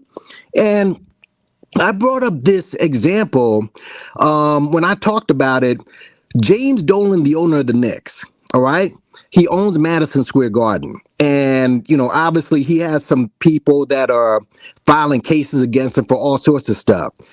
He's as petty as hell. He put in biometrics and eye recognition at the garden, where anybody, any lawyer, any person who's suing him, he can keep him out of the garden. Okay, and that's his right, because he's petty like that. But just because he can do that at the garden, it doesn't mean he can do that at Penn Station. He can't run across and meet up with those lawyers at Macy's across the street. He can't go to the Pennsylvania Hotel. He doesn't own the block. Well, how is it that we overlooked that all of a sudden Tariq owns the block and he's getting online snitching on himself? These guys completely missed this. Now with Brandon, I mean, I can't, like, white security guards, and you had it right. They looking like Blanket's long lost cousin and shit. How are you guys in FBA not seeing that if Brandon didn't have the video and if he got beat up, you would have cheered that. And I don't agree with a lot of the philosophy or we have disagreements, but I would never agree with that. The shit is just of course they would agree with it because they're anti-black. That's what people fail to accept. There are black people, they're called slave catchers, who relish the opportunity to see another black person get aggressed against. These people will say, when the cops kill Tyree Nichols, they say, look at those race soldiers. When the cops kill a black person, they say, look at those race soldiers killing that black man. But if those Mexicans with Tariq would have killed me, they would have celebrated. That's what he get. You shouldn't have been messing with Tariq. But wait a minute. Let me say this. Let's keep this 100% factual. Based on what I know from being in court, Taharka Bey did nothing wrong. If he came to the door and started knocking on the door of Tariq's museum and Tariq walked outside and punched him, Tariq would have been arrested because there is a process that you have to go through to deal with harassment. Tariq would have to file a police report. He would have to show proof that this person has been harassing him repeatedly and that he has called the police in response to this person harassing him. Then he would have to produce a direct threat that Taharka Bey has made against Tariq. The problem with Tariq is Tariq has produced a public enterprise. He literally is putting out flyers inviting people to come to the building, and unless those flyers, based on what the judge said, have a section where they say except this person, this person, this person, this person, this person, and this person, those people have every right to go to Hidden History Museum. They can sit in front of the front door. Literally, when I won my case, the first thing my lawyer said to me when the judge ruled in my favor, he said, hey, you want to go to the Hidden History Museum grand opening? And started laughing. Taharka Bey was 100% in his right. If you think that Tariq had a right to hit him, then you should move out of America because you don't know the law, and that's probably why your people are cannon fodder for police all over the United States, because you just don't want to learn the law. You just don't want to accept the situation you're in. To Dynast, okay, because you proposed a fight. And no. Okay, let me share the context. So I had an issue. Number one, when Tariq filed charges, I thought Brandon was joking, right? So he filed for a restraining order against Brandon. So I know when you file against a restraining order, for a restraining order against somebody, you have to go into a courtroom and pretty much put on that you're being threatened and, oh my God, I feel threatened. Oh my God, I feel for my life. Pretty much you have to be a Karen in that courtroom. So what really bothered me, and I try to stay neutral, stay out of everything, was when I saw the video of Tariq and those two non-FBA bodyguards coming for Brandon. That was like, okay. Now, and they looked like they wanted to put some work in. Let's just keep it a buck. Well, so my thing was, okay, if it's gonna get, and then on top of that, you're in the courtroom being a Karen. Let's be honest. But then you bad and tough on the street with non-FBA bodyguards, and then you on Twitter talking about Brandon Rand. So I said, you know what? I'm against violence. I do not support black men beefing with other black men. But if that's the case, how about you and Brandon, like when Lumumba speaks, we find a ring, we can do it at the Hidden History Museum. You and Brandon put on gloves, do whatever at a ring. It's controlled, so it's not animalistic and some Negro street shit. And y'all settle it. You know what? Let me. I've done that before. I've had problems with folks, and I'm like, listen, pull up to the boxing gym.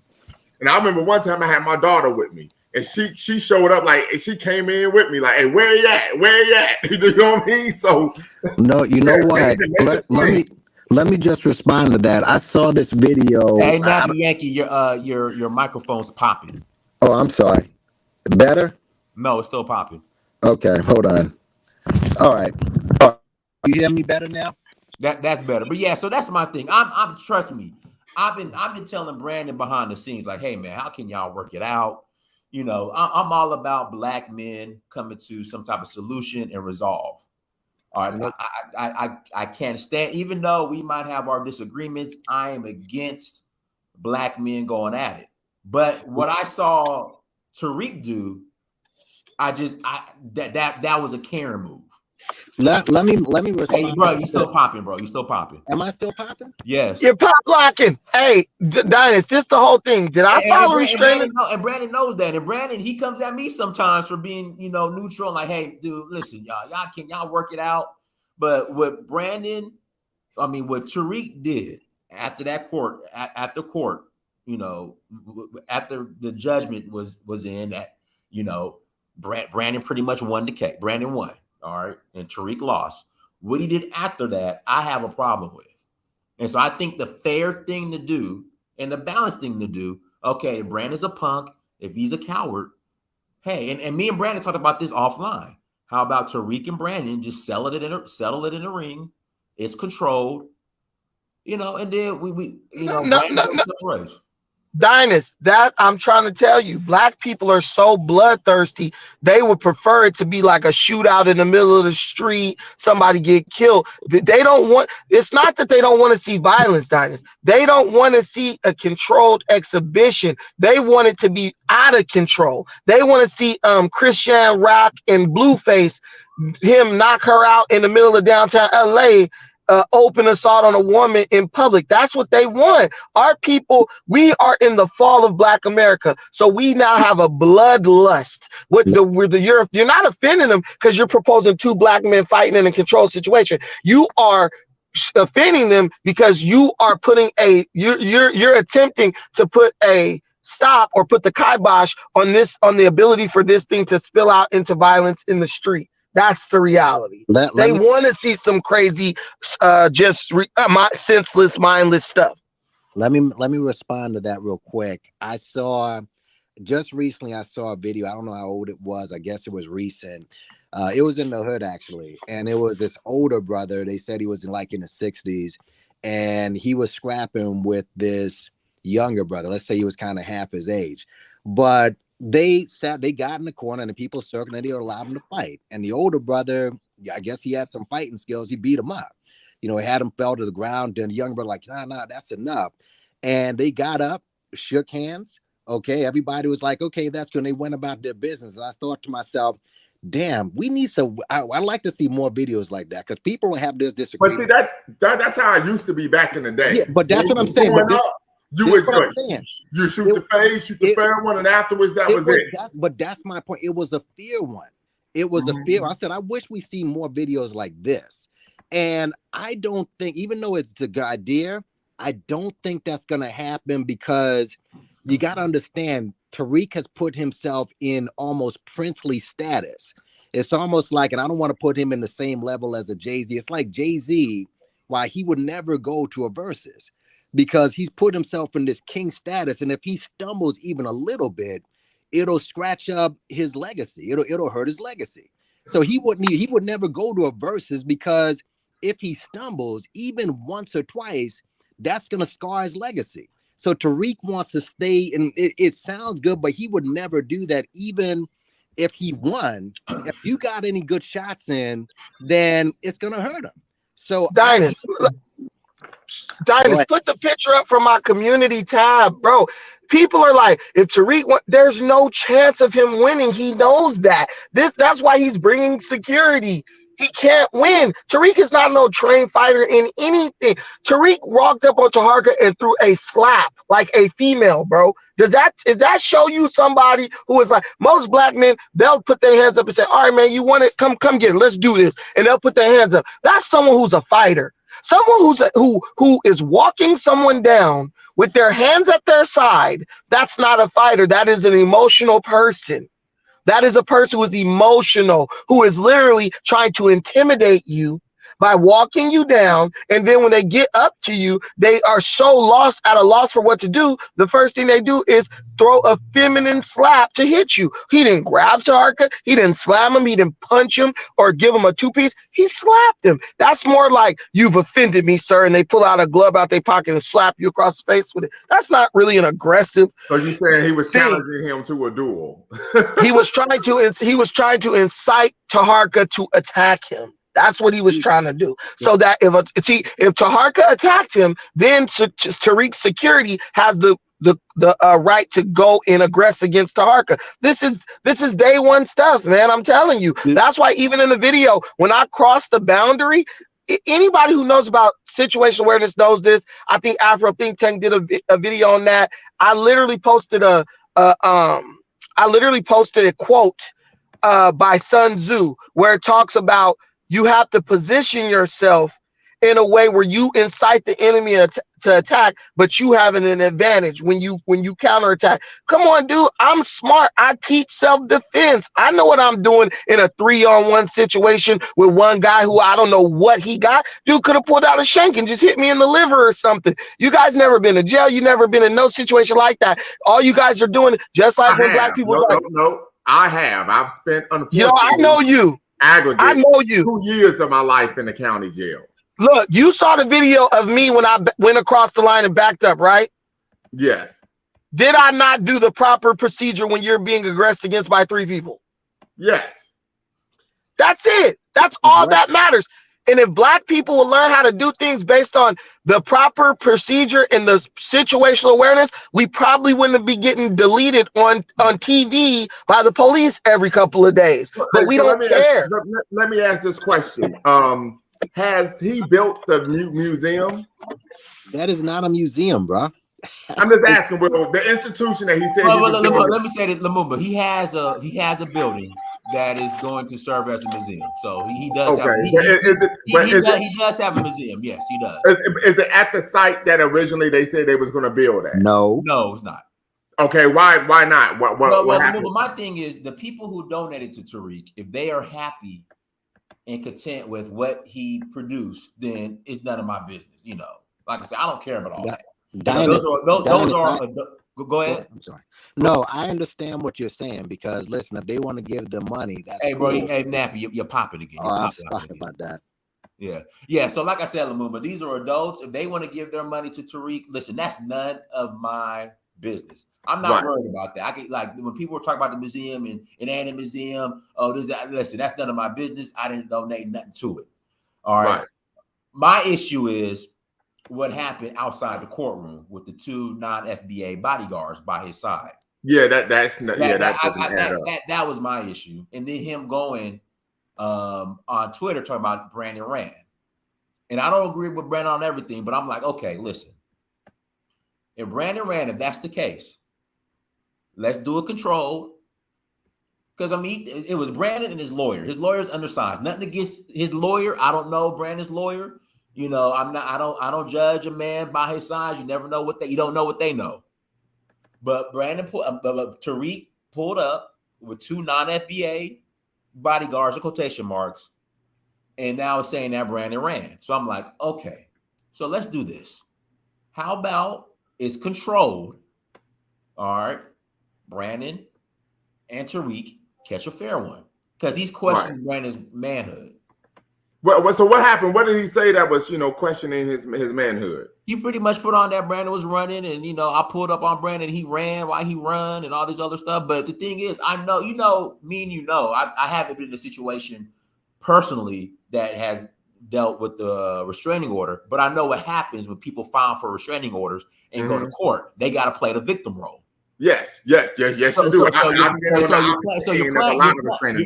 You're playing the victim role in court. But outside, you're a tough guy. Right. So I'm like, okay, well, why don't y'all just catch the fair one? Well, I mean, that's he's a rapper. That's what rappers do, right? I'm messing right home, man. Right. I got you. Yeah, but I see what you're saying. I'm not scared of anything. I'm just saying, like, I just think it's the fair. I think it's fair.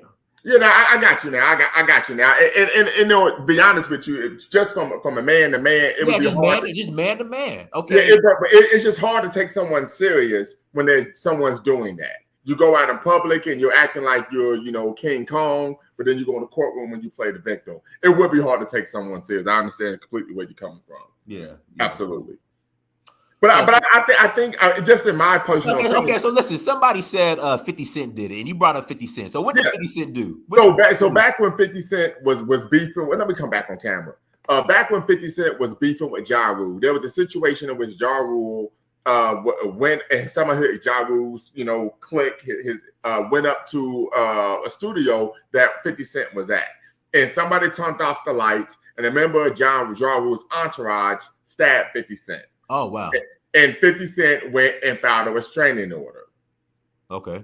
Right. But at the same time, he was making songs. Somebody, I smell pussy. Is that you, Josh? I smell pussy. Is that you, Word? So publicly, he was putting on this tough guy persona. And we know 50 was really in the streets. He got shot 9 times by, you know, the one homie who was like, you know, the kingpin in the Jamaica Queens. I forget his name. I'm missing his name right now. Allegedly it was I'm not gonna get involved with that. Right, yeah, we're not gonna get involved. Yeah, we're gonna get involved. But so you know, 50 Cent did the same thing. So I was like, maybe he's just trying to be a rapper. But like I said, I have seen him call people out. I did see the situation where he was making when he was saying stuff about Umar Johnson and he ain't gonna do nothing and so on and so forth, all that type of stuff, right? And then of course I did see the video where he confronted what's the short guy, the black brother from Panama? Tommy Sotomayor. Tommy Sotomayor, right? So I saw that as well. So then it's kind of like, well, it's just strange to me because I mean, like I said, I'm a man. I've had situations where, listen, I do stuff wrong. I'm like, hey, I apologize. That was on me. I even called you. I think text you and even apologize about what happened on your channel. Right. And if you said, hey, I'm like, okay, you know what? Let's just get in the ring. Right. I'm always quick. Like, we could just get in the ring. I ain't got a problem with that. What's up? You know what I mean? We don't need no cameras or nothing. Because I'm going to know what happened. You know what I mean? So, but I would publicize something like that. I don't get it. I just think that for him it's publicity. I think it's just publicity for him. Yeah, so go ahead, J-Line. I'll put the chat room and then we'll close out in about 19 minutes. Yeah, I mean, I agree. And I'm thinking like, you know, as far as like, I feel like he's too old to be doing all this type of stuff. Tariq Nasheed. So my thing is that, you know, because I'm trying to think, you know, I came in, you know, later. So I'm thinking, what is all this drama between him and Pan-African about anyway? Huh? I mean, what is all this stuff about over the Adolf thing and Pan-African? Is that again? Well, yeah. What is all this? And maybe I can speak to that. So, in my personal opinion, where we've tended to find with Tariq Nasheed is he is identity fluid. Right, we know that there's a concept of being gender fluid, but he's identity fluid. When he first came out, he was making a claim that we were Moors. Then we were Native Americans, we were Aboriginals, we were Indigenous, and now we're FBA. So I think that's one issue that we need to be cognizant of. I think the second issue is that I would argue that what Tariq Nasheed does is similar to what many and the Black conservative and most conservatives do here in America. They create a solution in search of a problem. And the solution that they have tends to always be rooted in them being able to make money out of it. Right. So what we tend to find is that, hey, he states that there's a problem and then he has a product to sell. Now, I mean, I'm not against anyone being a hustler, creating products, being an industrialist, being a capitalist, get your money, do your thug bizzle.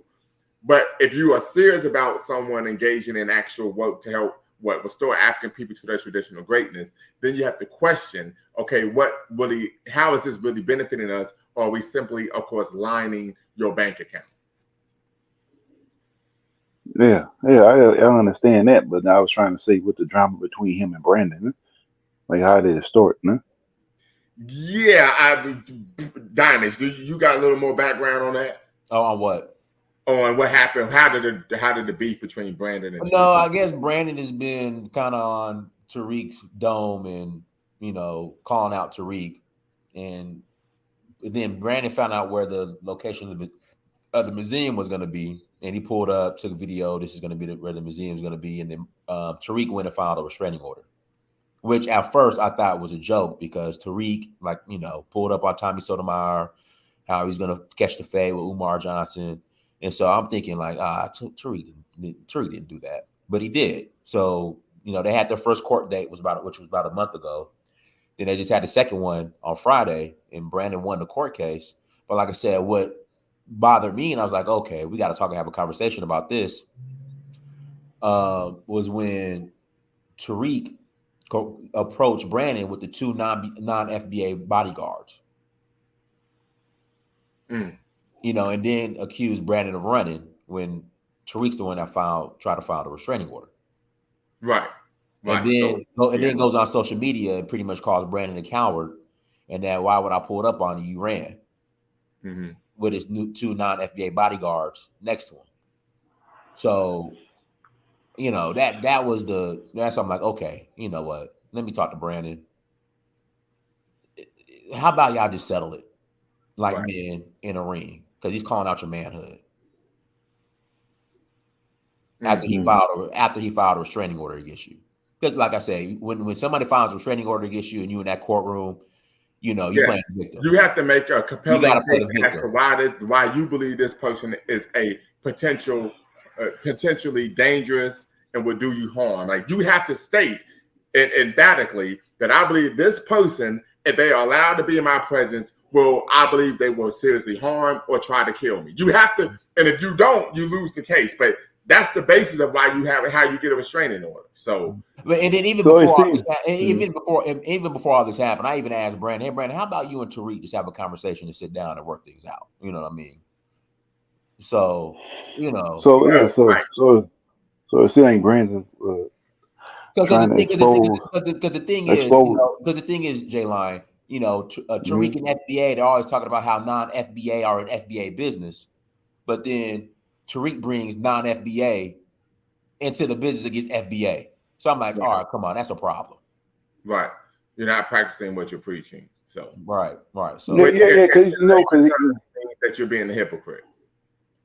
Yeah, because I know the history. Because I know he came out with, like, he was on like MTV, you know, made of stuff, and like, you know, he had that Mac lessons and all this type of stuff. You know, he was on MTV made and teaching dudes how to do all that. But then I saw that he jumped on the bandwagon with the Hidden Color series, and he was like, oh yeah, you know, African people and all this stuff, and showing all this type of stuff. Then I noticed, it seemed like he just jumps on wherever the a thing is. Then next thing you know, he's switching up all over the place. Then he was like, I think I saw some video where he was in Africa. Then as soon as that Black Panther movie came on, then he went on with bringing up this FBA thing. That's a great point, Selassie. I think that's a great point. Yeah. It just seems like he just tries to look up for the next thing. Like, he's not really trying to help the Black, people. I mean, in America, it seems like he just gets on the trend and tries to make money. And I think that's what Brandon's trying to. I guess he trying to expose that. So it's kind of like basically trying to say he's like, disingenuous or something like that. So this, that's what it seems. That's basically what Brandon's trying to say, right? And I guess he's trying to call them out, and same way with Umar Johnson with that school thing and all that type of stuff. So right. But all right. All right, go ahead, Alan. Hey man, I don't have a whole lot to say other than this idea of I don't think people are taking this guy Tariq very seriously. He is a fake historian, pseudo intellectual type guy who is a street hustler, who was a known pimp, who has found the greatest grifter he's ever figured out in his entire life. He is not somebody to play with. I believe that he was trying to set up Brandon so that he could go ahead and shoot him. I do believe that. I do believe, approach it. The video is very clear. He approached him from a full block away. I was on another channel that's no longer around, where this brother brought somebody who knew Tariq personally and talked about his past and the kind of person he is. I don't think he's the kind of guy you want to do this whole boxing match thing and and all this other stuff. I think what we should do is, or what Brandon should continue to do is, yes, do videos on his Hidden History Museum. Stay away from that damn museum, and stay away from Tariq, because what's going to end up happening is you take everything from a guy who has nothing. He becomes the most dangerous person in the world. I don't think he's somebody you should necessarily play games with in that way. What are your thoughts, Lumumba? So yeah, I would agree. I do think that he was trying to set him up. We've seen this a number of occasions. If you come from where many of us come from, the kind of hood or ghetto, to where a person will play the provocative victim, and then as soon as you respond, they put you in a situation to try to justifiably do you significant or serious harm, even life-threatening harm. So I would agree with Brother Allen 100% on there. Now, you said that you would be opposed to him engaging in a boxing match. Why is that? I just don't think that. Well, first of all, he would, if they got into the octagon, he would lose. Number one, and then he would lose credibility, and then he becomes even more dangerous. I don't see the point. I don't see the end game for it. Okay. Yes, but I'm 100% with you. Like, I think that was a situation. Anytime, and this is just my personal opinion. Like I said, unfortunately, there was a time where I was in the streets. When someone comes 2, 3, 4 people deep, I know what that means. Mm-hmm. Right? I know what that means. And so, I think Brandon did the right thing. I really do. Well, having his camera up was a smart move, because all Tariq was going to do is go out there and lie, say that he ran and stuff like that. Well, the video takes very clear. Mm-hmm. He approached him from a block away. You could clearly see that on the video. You could clearly see that those two guys were supposed to be his security, but they didn't look like security that you would see anywhere. This guy Tariq has got, and I've been following him for a long time. This guy has figured out our people very well. Well, much in a way like how other politicians would. He's figured it out, and he's very good. He's got the pimp game down, and he knows that spitting this black empowerment stuff was a better game than spitting whatever he was talking about in terms of being a hookup coach. So. He's had several iterations and several changes that he's done. And, I just think that he's a dangerous street guy. I truly believe that, especially given some of the things I've actually heard on him from people who knew him in the past. Mm-hmm. He's a failed rapper, failed actor, but he's a hell of a success at this. Mm-hmm. And he's going to use this to get real estate out of his followers. But if he were to have any of that threatened, he can become very dangerous. And I just feel like having a fight of any kind against someone like Brandon, who you may look at him and think one thing, but he is trained, and so he would beat up a near 60-year-old man. it wouldn't end well. Mm-hmm. Understood. Let's see here. It's damn near guaranteed after Brandon beat the brakes off of him, it's still not going to be over. I would agree with that.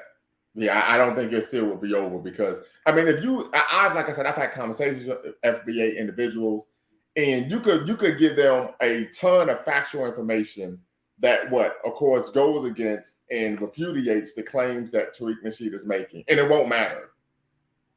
In reality, it's like talking to Pentecostal Christians. It's like talking to members of the Nation of Islam. You're like, hey, that doesn't add up. Doesn't matter. Farrakhan said that's what we're rocking with. Absolutely. Yeah. His cult of personality is brilliant. He is absolutely brilliant. I have a certain degree of admiration for him in terms of how he's figured out a way to make all his little fantasies come true of having albums and movies and all stuff like that on a low level. It's actually pretty impressive that he's done that. But he's not somebody who I would want to be around, to be honest. Because he's potentially very dangerous.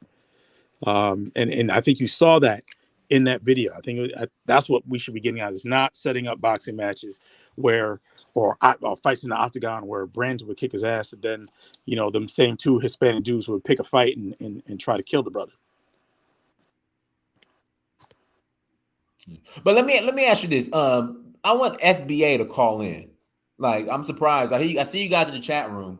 I want you guys to call in, and I'd like to hear your opinion on Tariq pulling up with 2 non-FBA bodyguards. Like I would like to hear you guys' opinion on that. Like, FBA calling, and again, you can do business with who you want. You know, that's none of my business. But if I have a beef, say I have a beef with Professor Lumumba, I'm not gonna bring 2 non-Africans with me, you know, to square up a beef. I can't. I mean, I'm just saying, like, I would not do that. Like, I would never ever do that. We will handle that as Black men, period. I would never bring, you know, if we got to settle something, me and him, you know, I would never have 2 non-Black people by my side pulling up. If for us to settle something as men, like, I just would never do that. That's why I was like, hold on. Like, I just want to get the opinion of you know, people who are defending Tariq in the chat room. Like, what are your thoughts on that? Pulling up with 2 non-Black people. But none of it matters, Dynast. Okay. You know, he has a half white wife, a white mother-in-law who he lives with, and 2 you know, elder bars. I think that's a great point. That's a great point, because he was when I saw that, I said, okay, this guy's probably saying all this stuff and then turning around and telling his mother-in-law, hey, I don't really believe this. I'm just doing this so we can make this money and have a comfortable life. Correct. Because if anyone knows, if you have a family member, right, an immediate family member, not immediate, but almost immediate family member, they're living in your home and you're speaking ill of another racial ethnic group of people, and that person's in your home, they're going to be looking at you sideways. There's no way that relationship would not be adversarial, contentious, right? So I was like, it got to be obvious that he doesn't actually believe the things that he's saying. Yeah, and I think that, you know, it's true. And I think he was saying that you get a biracial woman or something, you know, make sure the father was Black or something. You were saying some stuff where you were saying you get a biracial woman, but then also I would say that the fact that letting the stuff getting into a balance over some stuff that's online, I feel like that, you know, to me, I feel like it's a little bit too much, you know what I'm saying? So I think, you know, maybe, I don't know, maybe you feel like him getting exposed is going to you know, mess with his money or something. I don't know. Maybe that's basically what it is. But I think that, yes, but it shouldn't be, you know, escalating to somebody getting killed and all that type of stuff and all. I mean, listen,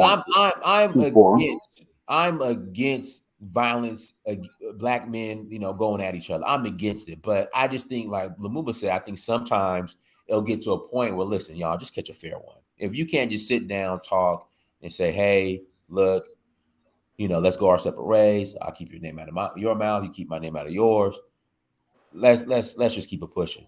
Right. And I would give an example. So at the gym I work out at in Columbus, there's a brother who his fiance was white. He ended up marrying her. So we're cracking jokes, and I said something to him like, at least I'm not married to Mussolini's granddaughter.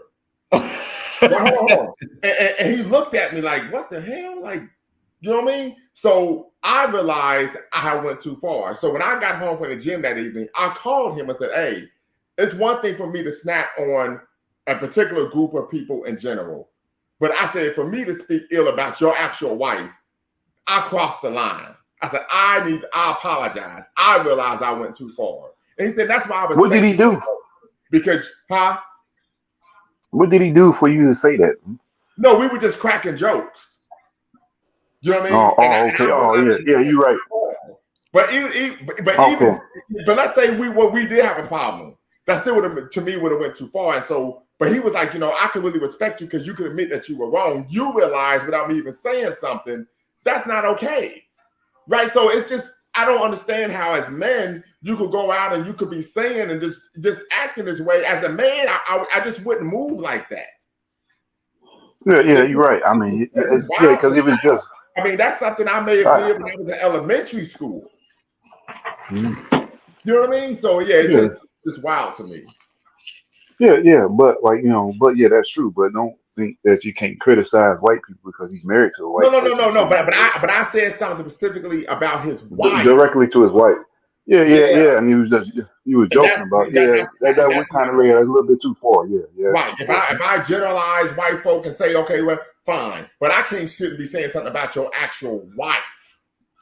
Because No, now, okay, because yeah. now I'm attacking his manhood because he got to at least defend his honor and his family.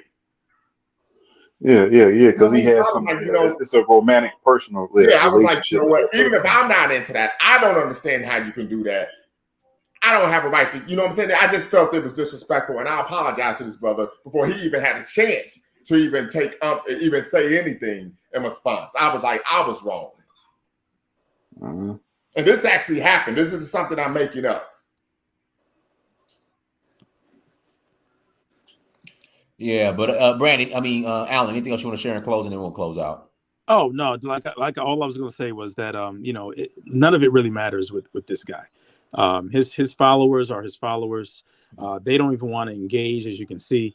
They would rather just go ahead and talk and talk about Bucci Bear than go back and laugh with Tariq and consume fake history at a storefront museum. So Right. you can't really take everything that they're saying seriously, but Tariq I do take seriously, and I take him seriously. That he is what he is. He is a street guy. He is willing to go ahead and do things to harm people and harm Black people. He's shown that over and over again. So I take that threat seriously, and so I don't want any sort of engagement with him at all. Right. And I'm Yeah, going to say about to close out. Brother Selassie. Go ahead, Brother Selassie. I apologize. you know, I noticed that a lot of Black dudes, they have all this heat against another Black dude, but when it comes to the mayonnaise people, huh? They Yeah. don't have that same energy. They got all this energy against Black immigrants, but none of these, none of these for the other groups, huh? So it's Right. kind of like, And you that's know why. what I'm saying? So I mean, that just shows you the dysfunction Yes. of. That's why I call Yes. America the Babylon plantation. Huh? You know what I'm saying? So, and what Brandon was saying, oh, young people, they don't care about this. I mean, yeah, a lot of the young people are just dumb, man. Sorry, I mean, most Americans, they got like a 8th grade reading level, and they can't even figure out what's a boy and a girl. So I was like, to me, the younger generation is just done to me, huh? Or finished. But I would say, but yeah, that's what I had to say. And I would say this, and this is true story, you guys. Anyone who knows, when I used to box, I would always I want to fight or spar against a white guy. Anyone can tell you this. When my son was here, I remember there was a situation happened on my job. I was livid. I said, son, we're going to go to the gym. I said, I'm going to fight the biggest white boy. And I beat the brakes off that dude, like literally, like beat the brakes off of him. He didn't land a single punch in the whole sparring match. I was like literally, I was like Floyd Mayweather that day. I'll never forget that. But I would agree with you 100%. We see this a lot, right? And anyone who knows me personally, they'll tell you, Bakari is a bit eccentric. I'm not crazy, but I'm eccentric. But I'm always willing to go there. I'm always got that. I always had that energy for them folks. Like, I pop out quick. What you say? Huh? What? Right? I was like, seriously. But if it's somebody or one of our own, well, you know what? We can work this out. We can talk it out. But when it comes to them folks, I'm always on one. And this is just me personally. This is no cap, no lie. All right, go ahead. Yeah, me Kofi. too. I'm the same. Go ahead, Kofi. Then we'll close out. Good show. I caught the tail end of it, but I want to the brother was trying to see what Tariq Nasheed did. What he said, he has a motto in the Mac lessons. He said, do not get 100% Black woman.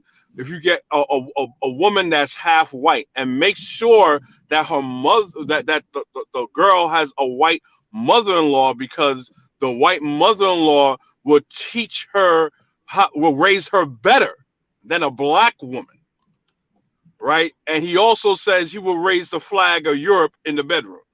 All these things we bring up to them, and they still go after the diaspora and continental Africans, people who has a Black wife, people that are pro-Black, and they look to Tariq Nasheed as he's this Black, the embodiment of Black power. And I'm like, how is that? How you're not like me? I don't have a wife that's European or half European, and he gets advice from his wife. He gets these ideas from his wife. I don't look at his podcast so much because it makes me nauseous sometimes. But when I do listen to it, right, he actually gets tips from his wife. So who's to say she's not getting it from her mother and giving it to her to give to him? This is crazy to me. But that's all basically I wanted to say. Oh, Brandon, go ahead, Brandon. Yeah, I'm here. I'm here. Go ahead. Can you hear me? Okay? Can you hear me? Okay. We hear you. Go ahead. Yeah. So I mean, basically, the whole thing. I mean, just to stay on the topic, you know, Tariq, if he's gonna be out here challenging people's manhood, he's gonna have to put up or shut up, man. Because you can't run around calling people scared, and you're the guy putting restraining orders on people, rolling around with Mexican bodyguards or bodyguards, period. You're the one who's a coward.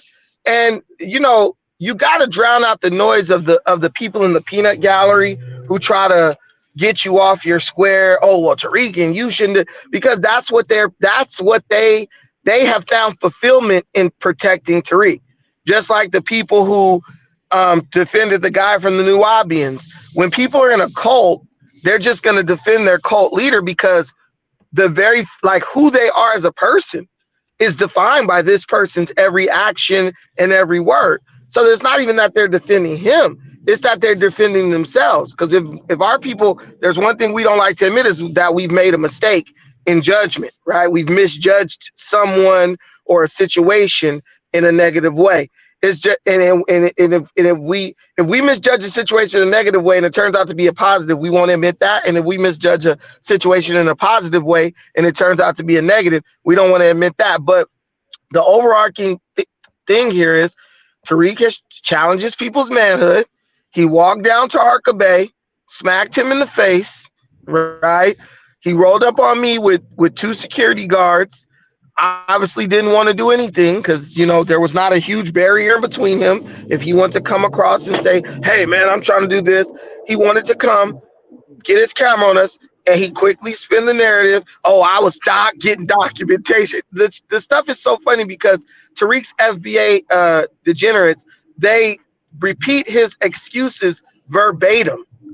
Now he's getting, what more documentation do you need? You have evidence, you have a court case with a transcript with minutes prepared where you submitted every ounce of evidence. The judge even said, the things you're submitting, the evidence you submitted is so voluminous. She was like, it took me forever to go through it. So how much more documentation does the man need? Enough to just keep filing frivolous lawsuits because he has a lawyer who's going to work for free or allegedly for sexual favors? I don't know. But the thing is, we just have to call a spade, because as long as we don't do that, we're going to stay within this purgatory that the Black community is currently in, where we're trying to go in 2 different directions at the same time. You wanted reparations. What you got was a museum and a loss in court. That's what you got. And you got a bow-legged leader who I don't know what's going on with that dude's legs, but that dude's looking like Bojangles or something, walking up the street, bro. That's who you guys are putting that's whose basket you guys are putting your eggs in. That's totally fine, bro. But just don't pretend like you're coming from a position of power, authority, or control. Period. Joe Biden has more dexterity than Tariq from what I saw on that hill that day. So go ahead and keep on living in delusion. We're going to keep living in reality. And if you guys want to mix it up, it doesn't even have to be Tariq. If anybody from FBA wants to challenge me, hey, let's find a gym and let's mix it up.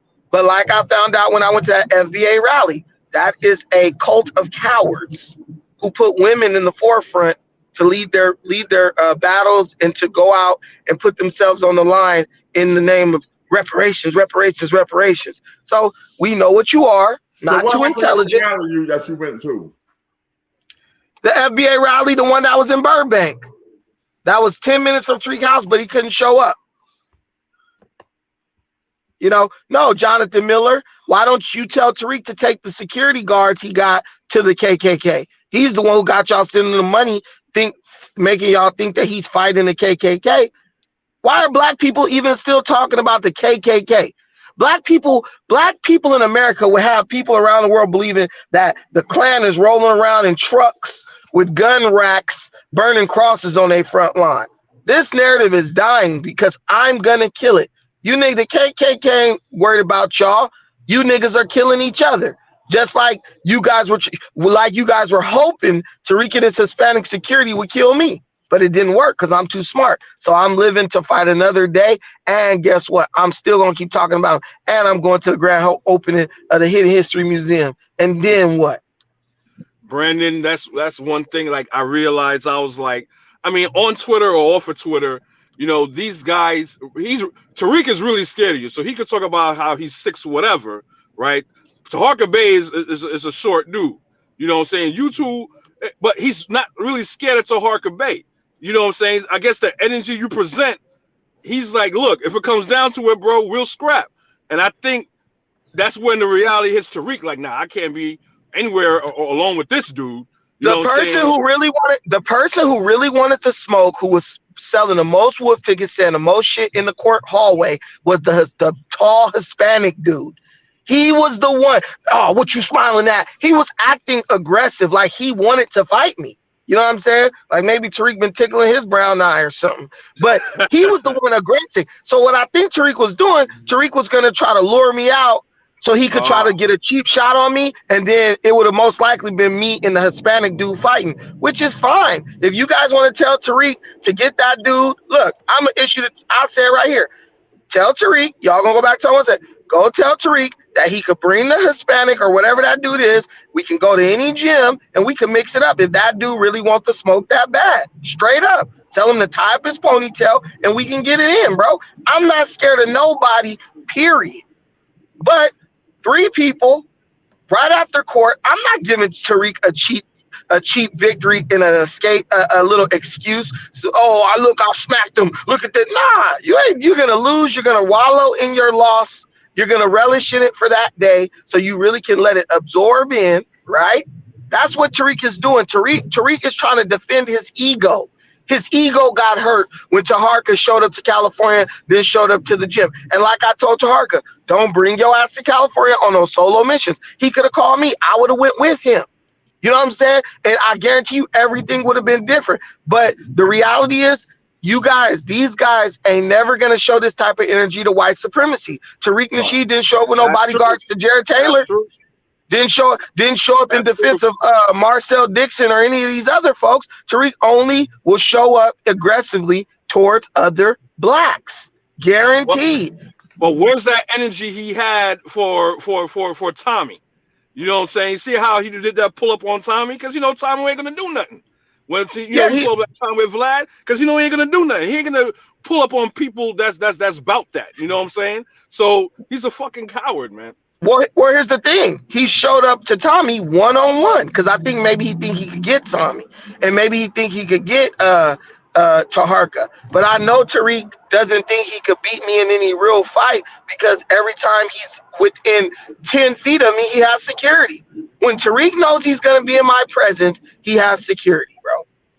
The security at the Hidden History Museum was not for Taharka. It was for me. Even if you look at the build of the security guard, you can tell he's thinking, oh, this dude's kind of short and stocky. I need somebody who's short and stocky who could, you know what I'm saying, have a good center of gravity. Tariq is not dumb. Tariq is not dumb, bro. He know that he know his ankles look like chopsticks, dude. He know that suit is Chinese level tightness on him. That dude's wearing a medium. He got weak legs. Why can't you pull up my freaking juxtaposition of Tariq's suit, bruh? This man talk about people all day. No, Dynast. The man had the sugar bottoms. What's them shoes called? The sugar boots on with some ankle socks. What man on earth ankle socks with a damn suit? Hold on. Alan is my voice of reason. Alan, you there, Alan? Yeah, I'm here. Alan, should I pull up the picture, Alan? Pull up the picture, man. Pull up the sugar boots. Oh, shit. Tariq is gonna be in a new film called Sugar Boots. Hey, y'all, listen. After this show, this is the last time I'm gonna bring up this dude on my platform. Hey, this man, it's too funny. Oh, no, put the sugar boots. We want the sugar boots, dude. This guy Tariq showed up to court. A guy who tries to talk. Oh my God. Tariq Nasheed is sugar boots. This man showed up with ankle socks and some sugar slides on with a navy blue thong suit, a navy blue bodysuit. That ain't even a suit like a traditional suit. That's a bodysuit. That's how tight it was. This dude was walking. The way this dude was walking, you could just tell he was chafing. This dude was swinging his hips. That dude looked like he had a BB. So, and I'm gonna say this, but when you talked about people emulating him, I remember there's a brother who created his own platform, and like he was actually mimicking Tariq Nasheed's mannerisms. That's the sayings. You dig, you feel me, family. I mean, I was like, damn, this shit really is a car of personality. So that is something to be considerate of. I'm not going to speak ill of someone's dress. I don't think I'm the most snappy dresser myself. Yeah, I'm not either. But okay. All right, I'm done. But no, bro, he's in violation. Hold on, Brandon. Tariq got Steve Urkel. Brandon, let me speak. But I did say this when you left, that I do think you did the right thing by removing yourself from the situation. As I said it before, as someone who unfortunately was dumb enough to be out in the streets and things of that nature, we know that when someone's coming at you 3, 4, 5 people deep, it's for a reason. You know what I mean? And so I think you did the right thing. Of course. Their intentions are not good. And let me tell you this too. If y'all really watch the video, they took like 10 seconds and paused behind a car, bent down, then came from behind the car. Anybody who has watched the video, they paused behind the car, bent down for like 10 seconds, and then they came out. Dude, that dude could have been pulling out an ankle pistol or something and handing it to the little Hispanic dude. I saw all that. I'm not dumb, bro. I'm not trying to play Tommy Tough guy and impress some loser on the internet who's trying to say, you're not a man because you didn't get gunned down in the street. Y'all saved that for them dudes getting killed by the police. That boy, what's his face? What's the lawyer name? The ambulance chaser? Ben Crump ain't about to be up in my house, in my family's house, talking about we're trying to get justice because this black guy shot this other black guy. Y'all go take them bullets. Y'all take them hard punches and them billy clubs and all that while I'm doing the right thing. Do you carry, Brandon? Do you carry? No, I don't carry yet. Yeah, you should. I'm a huge advocate of the Second Amendment. I think black people need to practice it more than anyone. Yeah, but you know, the whole thing is too, when you talk about carrying, you ain't carrying nothing outside the courthouse because you can't go in the courthouse. I know. Yeah, you can't carry something into the courthouse. I am right, and that little security guard, he left out of the courtroom before anybody. In the hallway, it was just Tariq and the big one. The little one had left out like 10 minutes before everything ended. So I don't know what that dude had, but I believe that they had a malicious intent. You know what I'm saying? I believe they had a malicious intent. That little one was the one I had my eye on because he had the oversized coat with his hands in his pocket. The big one, he thought he was Tommy Tough guy. He wanted to mix it up a little bit. I could tell he was a young dude. Let's do this, Brandon. Okay, so you won the case. What's next? Like, can y'all just leave it alone? Like, can y'all? In fact, Brandon, this is what I want to see. But even before, because like I said, I don't want to see black men at each other's throats. Can you and Tariq, one-on-one, not even going to the ring, sit down and just talk? Brandon, that's just how I am, bro. I'm like, listen, I think as black, especially older black men, we need to set an example. Okay, y'all got to go back and forth with the court. You know, can he like Tariq? Listen, man. All right, let's just we both squash it. You keep your name out of my mouth. I keep my name out of yours. I had to do that. I had to do that with a YouTuber. I'm not gonna say the person's name offline, and that's what we did. This was years ago, and we no problems. And somebody else. Can y'all do that, Brandon? What are your thoughts on that? My thoughts are, I have one prediction. I just predict pain, Dynasty. That's all I predict. Pain. I'm not gonna say who or what. I just predict pain, man. I don't really. Tariq, I'm an independent journalist.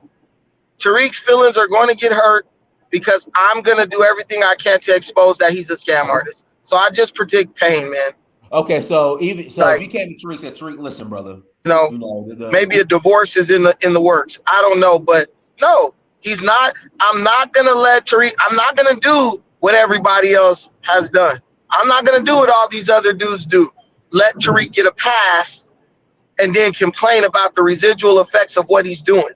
That's the problem. The black man's so damn scared of a confrontation because he's scared of his own damn shadow. No, I'm not doing anything wrong. The court of law has exonerated me and said I'm not doing anything wrong. So what do I need to make peace for? Now, Okay, when Tariq tries to wait, let me say this. When Tariq files a defamation suit, which is what I want him to do, we'll be able to open up them books. He's gonna open up them tax returns, and he's gonna get busted for all the grifting he's done over a decade. So guess what? What do you define as grifting? Someone's taking your money, saying that they're going to do one thing, and then doing something else with it. So soliciting funds under false pretenses is what you're referring to. This is what he's doing. Everyone knows it, but everyone's too scared to say anything about it. I'm still waiting on the More Us app. Look, just when you promise people something and you take their money, sometimes things don't work out, but you're not telling people, hey, you're making an investment. Hey, you're investing in this. So there's an ROI, there's a return on investment. Mm-hmm. What you're saying is if you're delivering a product, bro, when you say, give me your money and I'm going to deliver you a black social media app, you're not telling them this is an investment where there's risk involved, obviously. You're telling them it's like selling a hamburger. When you give a McDonald's your money for a hamburger, you ain't making an investment. You're purchasing a product. You're trading your funds for a product. If you don't receive that product, what you paid for, guess what? That person has an obligation to give you back your money. If they don't give you back your money, they scammed you, they conned you, they took advantage of you. That's it.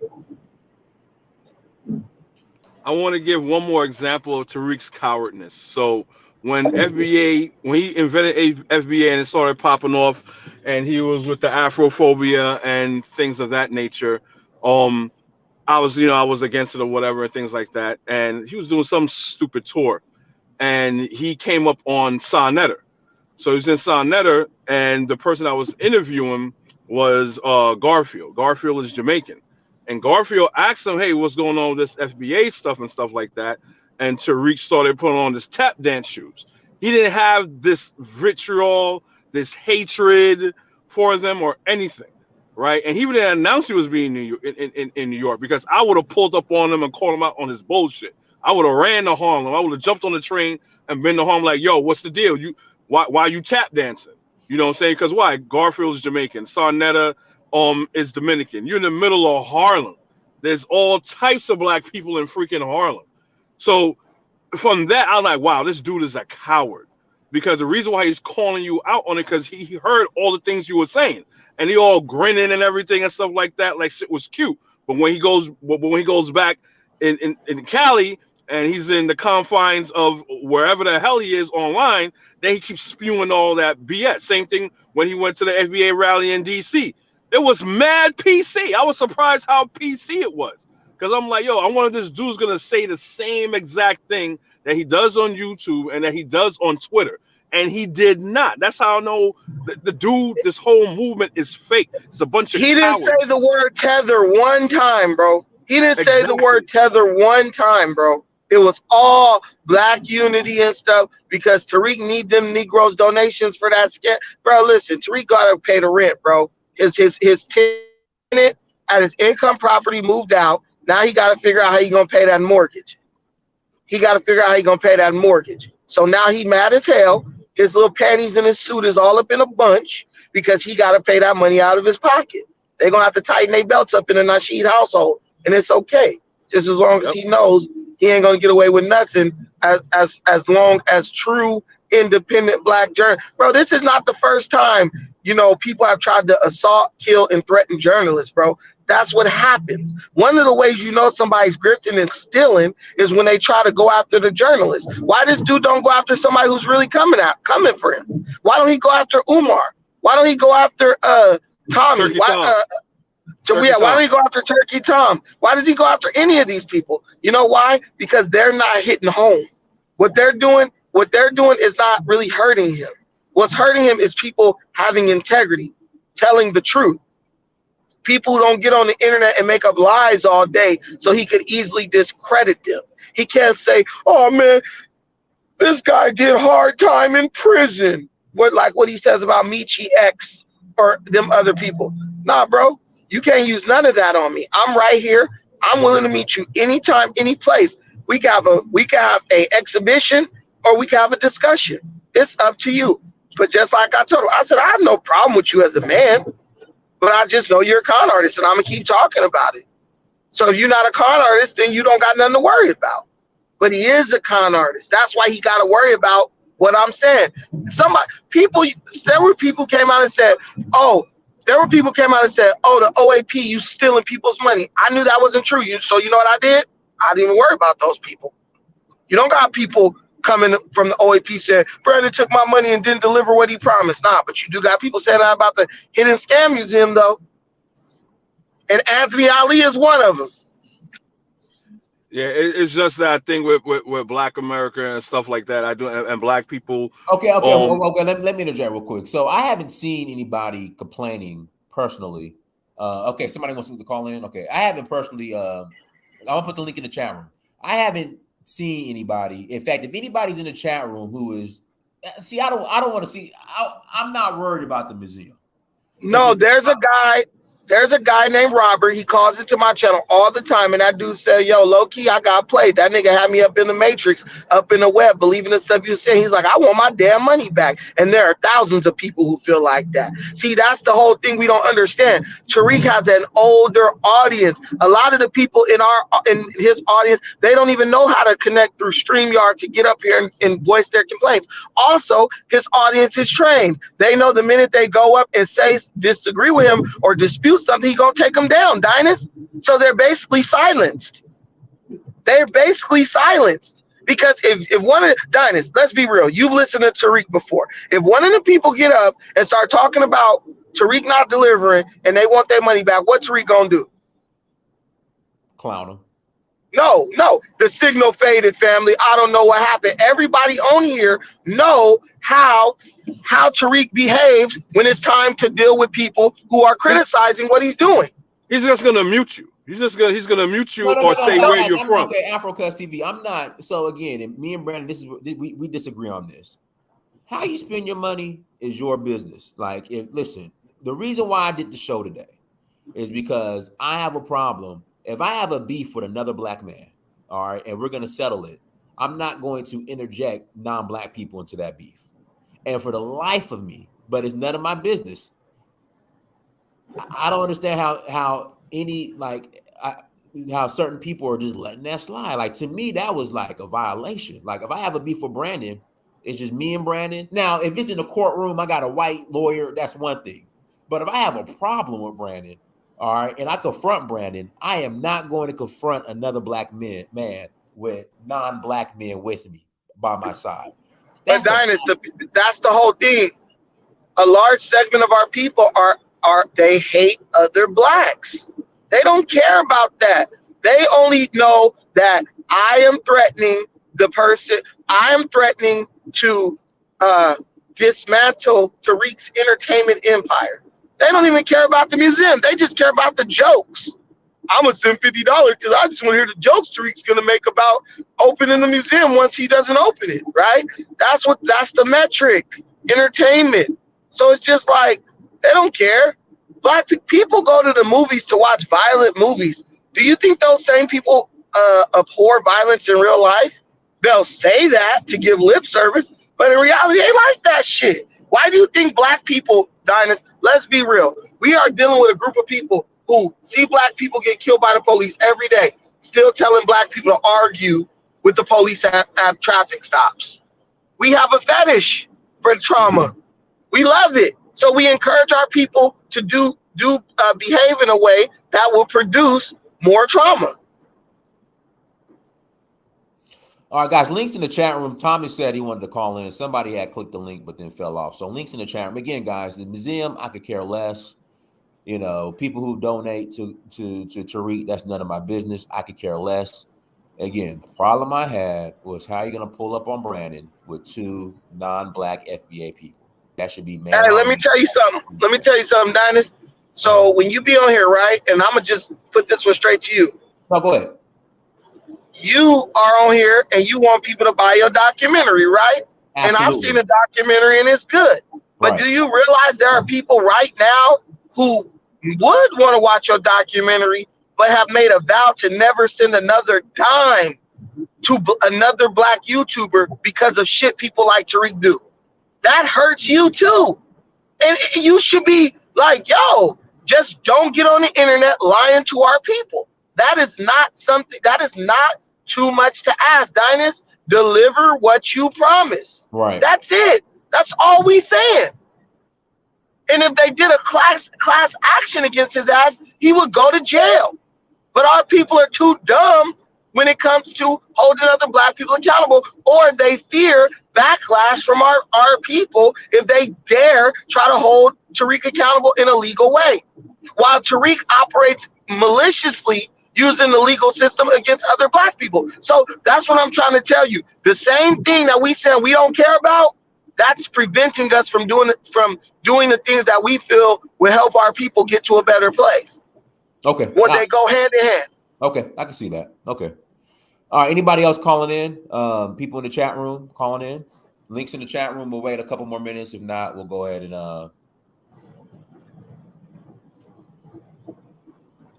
They can't make a valid argument for the things that they're saying. This is all feelings. This is all ignorance. I mean, at my job, there's this guy. You know, he's mulatto, stuff like that. He considers himself black, and it has to do with how exposed you are to other people, and they have a lot to say about Africans and Caribbeans, and they don't know anything about it. So I had a conversation with this gentleman, and basically he has a lot of ignorant notions of why people from the Caribbean, people from Africa, let's say for argument's sake, okay, like how they say they think it's a slight against African Americans when they say, well, Africans come over here, they do better, right? Well, educational wise. I said that's not a slight against Black Americans because the school system is crap. It has to do with where you're educated. So basically he's saying that's a lie, or they're trying to say Black Americans are stupid. I'm like, no, that's not what it is. I said, when my cousins came here, I'm older than my cousins by like 2 years or so. They came here, they gave them a standardized test. This is in junior high school. They're like, okay, you're supposed to be in this grade. So, but let's see where we're going to put you. We're going to, what level of that grade we're going to put you in 7th grade. And they took the test and they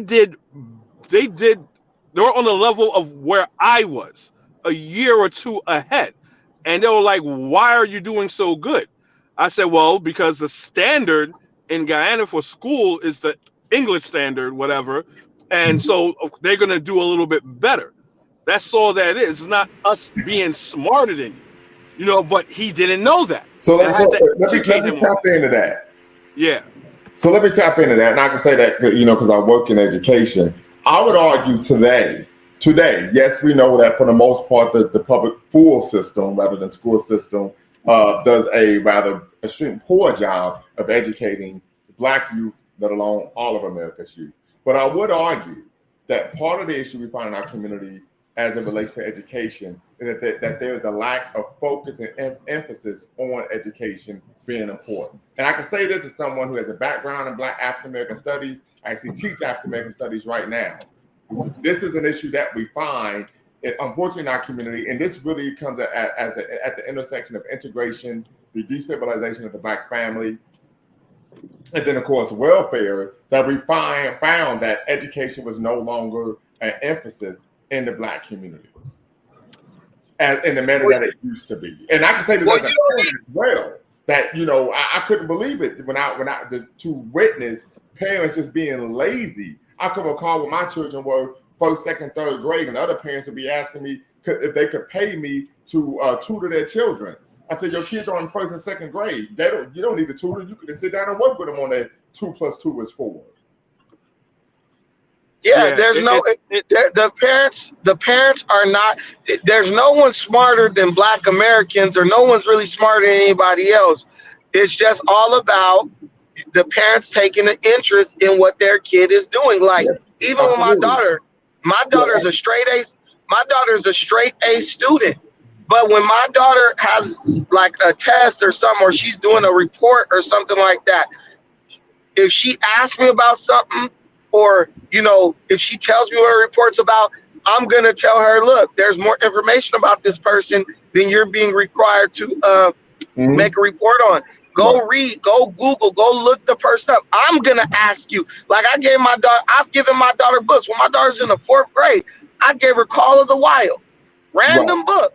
But it's one of my favorites. I said, read this book, and I'm gonna ask you all about it in a couple of days. I do the same with my children, and I've done it since they were little. And another issue that we tend to find is that when you teach your child to learn how to read, and Brandon, you can speak to this, and even Dinah, you can speak to this because I know you have a son. When you're teaching your child to helping your child learn how to read, helping them read is not something that's labor intensive, but it is what? Time intensive. Right. It may take them 5 minutes to read the whole 1 page. Right. And so I think oftentimes what we tend to find are individuals in our community, unfortunately, we're just talking about our community, what's more important is watching what's on television, watching Housewives, watching Bad Girls Club, so on and so forth, rather than actually sitting down and working with their children. I can recall all the way back when my son was in 1st grade, and I could, as it was when I was a kid, the spelling test would be on Friday, right? And so we would go over the spelling test that Thursday evening after we had dinner. And then there were kids I would actually volunteer at his school when he was in 1st grade. I would help give the spelling test, and there were kids who wouldn't get any of the answers correct. So that means that the parents are doing the due diligence at home, and we know that the African proverb states what the ruin of a nation begins in the homes of its people. Let me pass it. Jonathan Miller, go ahead, and we'll end with Ed King within. Go ahead, Jonathan Miller. I just want to say, how do y'all think that y'all gonna build up a Pan-Africanist movement when constantly attacking other people? Brandon, on your channel recently, you attacked Louis Farrakhan. That's over 1 million Black people by itself. You attack people that are religious, Church of God in Christ or some shit like that. That's another 6 to 7 million people by itself. Black people. How can you successfully build a Pan-Africanist movement while attacking these same people that you're going to need in the end? You're not smarter than any of these people. You haven't done more than any of these people. So why would you attack the same people that you're going to need? What have they done?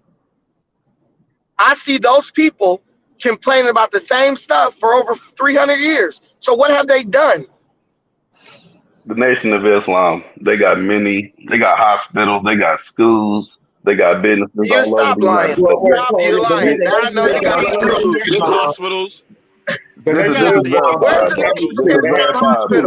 verifiable. You can go look it up. They got it. Let me speak to that. No. So the Nation of Islam, they have 2 schools. One is in Detroit, one is in Chicago. Now, the argument that one would make if you want to critique the schools is that the curriculum is particularly Eurocentric and Arab-centric. I noticed because I actually did a qualitative study with individuals that attended the school.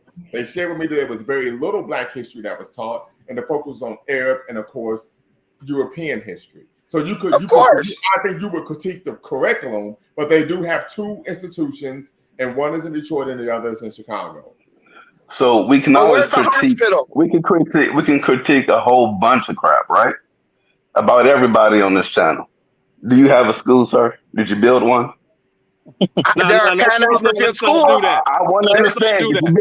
Did anyone on this platform build one? You can't. And if you didn't build one, why would you criticize another organization that has done it? That's just one thing. That's just one thing. That's just one thing. Okay, you asked a question. We talk about leaders. Bro, you asked a question. You not letting us answer your question is not you being right. Let's just settle that. There are many Pan-African schools. There's one right in LA that's been over here for like 30 years. I said you. That is not my. Okay, listen. That is not my goal. I have never got on the internet and said my goal is to build a school. Okay, so what are you building? Wait. Wait. You know what it takes to build a school. Wait a minute, Jonathan. Wait a minute, bro. Wait a minute. You got up here, bringing up what other people have done. So I gave you an example of what other people have built that are Pan-Africanists. Now, if I'm you want to talking turn this into about you. what you're doing, You is do. okay. So listen. So what I want you to do is, if we're gonna make this personal, I will tell you what I've done. Then you tell me what you've done. Let's go for it. Okay. I started the OAP. I've taught study groups, Pan-African study groups. I am literally the first person in my family or any of my friend groups to have businesses in Africa. Yeah, we lost him. Now come on back, Brandon. Get back on it. A king within. Go ahead. Let's see. A king. Go ahead. Can you hear me? We hear you loud and clear. Go ahead. I agree with Jonathan. You can't sit up there and call out the minister and these other guys and these other people, and and then say when somebody calls you out, you say you making it personal. No, you made it personal. You calling these people out, and they have been doing things around the community for years. But I will say this, and I'm not going to speak for Brandon because Brandon can speak for herself. The Nation of Islam and Minister Farrakhan have engaged in some rather problematic and questionable practices. Insane. So, Louis Farrakhan, hold on, I'm going to explain. And this came from his mouth. I actually had a YouTube video saved on my channel at one point where he actually stated at the Mosque Mariam on the south side of Chicago that the reason why black men are molesting their daughters is because their wives are overweight and masculine. He actually said this. So I don't anyone in their right mind would take umbrage and issue with him making that statement. Do you agree with everything anybody says? No, but all I'm saying right. is I don't agree with a whole bunch of stuff that Jesse Jackson, Al Sharpton, Obama, yes, there's plenty. Martin Luther King, Malcolm X. There's no goalpost being moved. Wait, hold on. I'm supposed to be the one speaking right now. Hold on. So all I'm saying is, if you saying Pan-Africanism, right? Okay, now get it. I'm a Pan-Africanist. Mm-hmm. I've been following dynasts. I don't even know how long. Okay, and I believe in Pan-Africanism. Yes, sir. But when I look at Minister Farrakhan, I can honestly say that I've been involved with some of the things that he's done more than anything Pan-Africanism has ever done for me. Yes. So when I look at FBA and ADOS and all of that, right, I can understand why they are doing what they're doing. It has nothing to do with whether I'm an African man. I'm an African man. You know what I'm saying? And then someone mentioned the native. Okay, I got native. My family's native too. What if just because I say that I got native, I'm part native. Well, that don't mean that I'm not. Wait a minute, hold on. Okay. That don't mean that I'm not FBA. Okay, my parents, black. There were black Indians all up and down, all up through America, mostly on the East Coast. Hold on for a second. Hold on. Wait a minute. I'm talking. Let me finish talking. No, you're babbling. Let me finish talking. This is my show. So my question is, okay, you're proving Brandon's point again. God damn. No, what I'm coming at him because he said that. Hold on. But King, this is my problem with we Indians too, because y'all claiming the Indian admixture. So okay, so my grandparents. Bro, you're interrupting me. Do you also claim the European in you? Yes, I got European. I don't know them, but yeah, I got European in my family, I suppose. I just find it odd. Like I did an ancestry test. Okay, watch this. Can I finish? I did an ancestry test. Okay. I was like 85%, 86% African. Right. Like 11% white. Right. 2% Native American. The majority of black people in America, our admixture is going to be predominantly African, then European, and then maybe a small part of Native American. I just find it odd how we want to play Native American and African, but the second largest admixture in us, the white part, we don't want that. Now, I can answer that. Less I than don't know. 1% of our people I have don't know Native about American you. I don't know ancestry. about. Hold on for a minute. I don't know about anybody else, You but don't even know my about yourself. great grandmother. I Brandon, do. let him speak. How you gonna tell me I don't know Come about on, myself? You great don't know me. grandma told You don't me. know me. You don't know me. Go ahead, King. Go ahead. My. I have my great grandmother on my father's side is full blood Creek Indian. Okay. Your grandma smoked crack. Shut up lying. Your mama smoked crack and smoked Brandon, dick believe too. me. y'all. She smoked this dick. Hey, hold on. Let me, bro, go ahead. Go ahead, King. Go ahead. Go ahead. And on my father's side, the same thing. On my mother's father's side, the same thing. I've got plenty of full blooded Indian people in my Where's the family. plantation? Where's This the Negro plantation? is high. This Negro is high, bro. Listen. I never Listen. see these many I'm trying to degrees. I'm hear. high off your mama. Listen, I'm trying to hear. I'm high off your mama. Hold on. I'm high off your Can I mama. speak? I'm high off your mama. Can I speak? I'm high off your mama. A king. Hold on. A king with this. Hold on. You can't tell me about my heritage. Okay. I'm asking a simple question. Have you ever took a DNA test or like ancestry? No. Now listen. Now you lying. See, that's how much you know. I'm asking. That's how much you know. Now, look here, Dinus. Hold on. If I show you that my DNA test, right? Then I want this dude right here. I want that dude publicly shamed for what he just said to me. Okay, pull it up. Pull up your DVD. So, I would like to offer a rebuttal if I could. But On the publicly shamed. Hold on. No. Don't skip over it. Don't skip over it. I want him publicly shamed for what he just said to me. If I show you my African ancestry, I want this dude. Because you just can't say stuff. And then when people find out different, you don't get checked. You got to check them. Check them. No. I'm trying to. Okay. Check them. If I show you this, check them. Okay, so King within. So what DNA test do you have? Did you say what? What DNA test do you have? African ancestry. Okay, so on your African ancestry DNA test, it has Creek Indian. Yes, do we have Creek? Why would it have Creek Indian? Is a Creek Indian African? Is the Creek Indian African? All they do is look for the nations. Hold on. All they do is look for the nations inside of Africa where some of your blood. Okay, you're not gonna overtalk me, Akeem. You're not gonna overtalk me. I take groups every year to Sierra Leone to get their citizenship via African ancestry DNA test. And trust me, a lot of those African ancestry, even those African ancestry DNA tests, they come back European. So again, on your African ancestry DNA test, does it come back Creek Indian? That's what I'm asking. They don't search for Creek Indian. What? They don't search for Creek Indian. They search for everything, bro. They search for everything. That's not how DNA works. Have you ever seen? Hold on, one mic, dude. This is what I do. I take. You don't understand the amount of emails I get with African ancestry DNA test results. They come European, Indian. They have all of that in the data in their database. So again, I'm just asking: on your African ancestry DNA test, does it say Indian on any of the? That's all I'm asking because they do have it. And this is what I do. I'm taking a group in April to Sierra Leone, and people will call me, "Damn, Dinus, I got my results back. I'm Portuguese," or "Damn, it said I'm this Indian."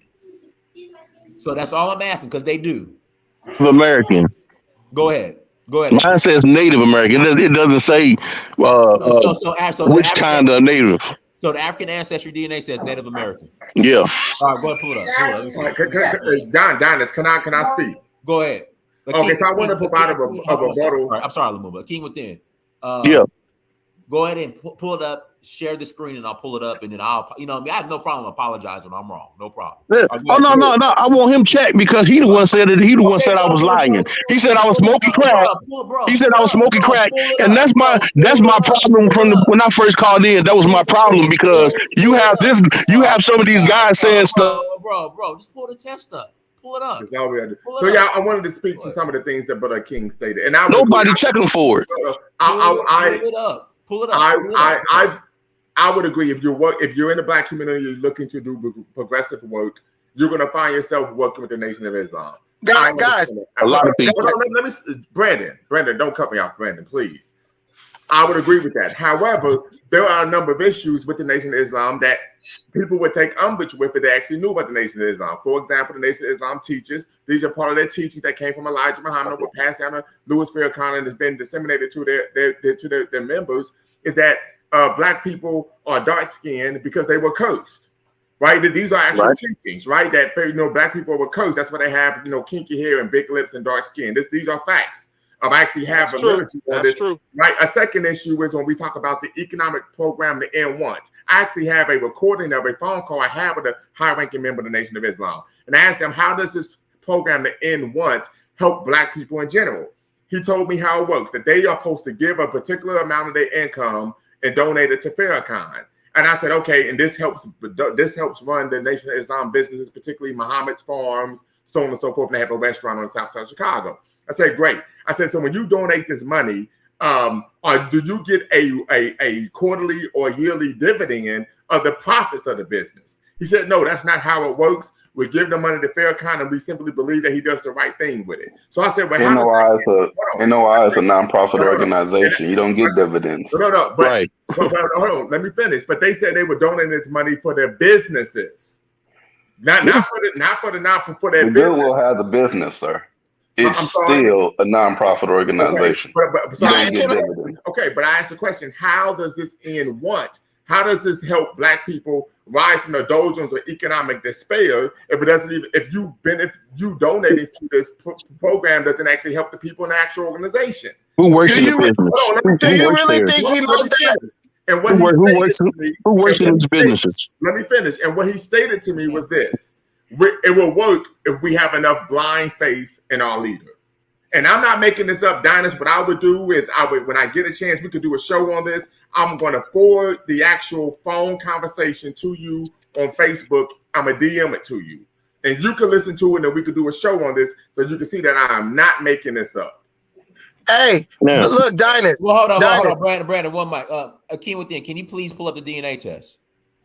Well, I'm here now. Look, let me show you where I'm at. Dynast, these guys pull up fake DNA tests.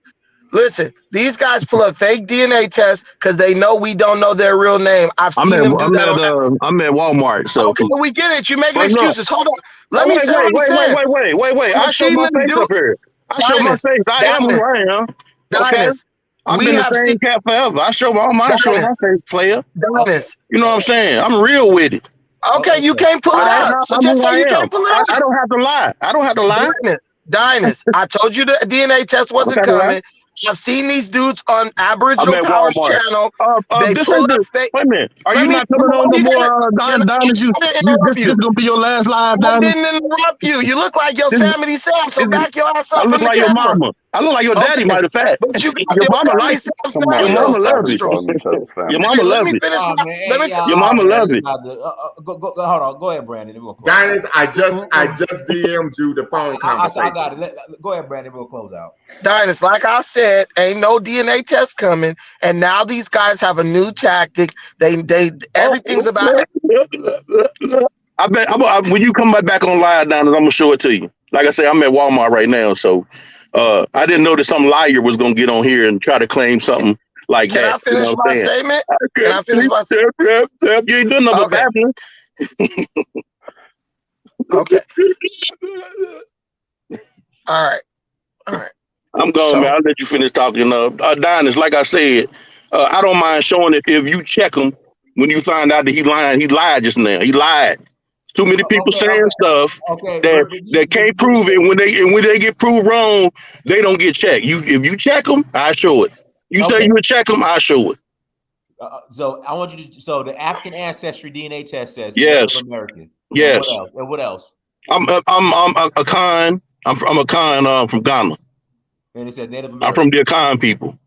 And then it says I got my little. They sent me my little mask and everything. I got all that shit. All right, bring it.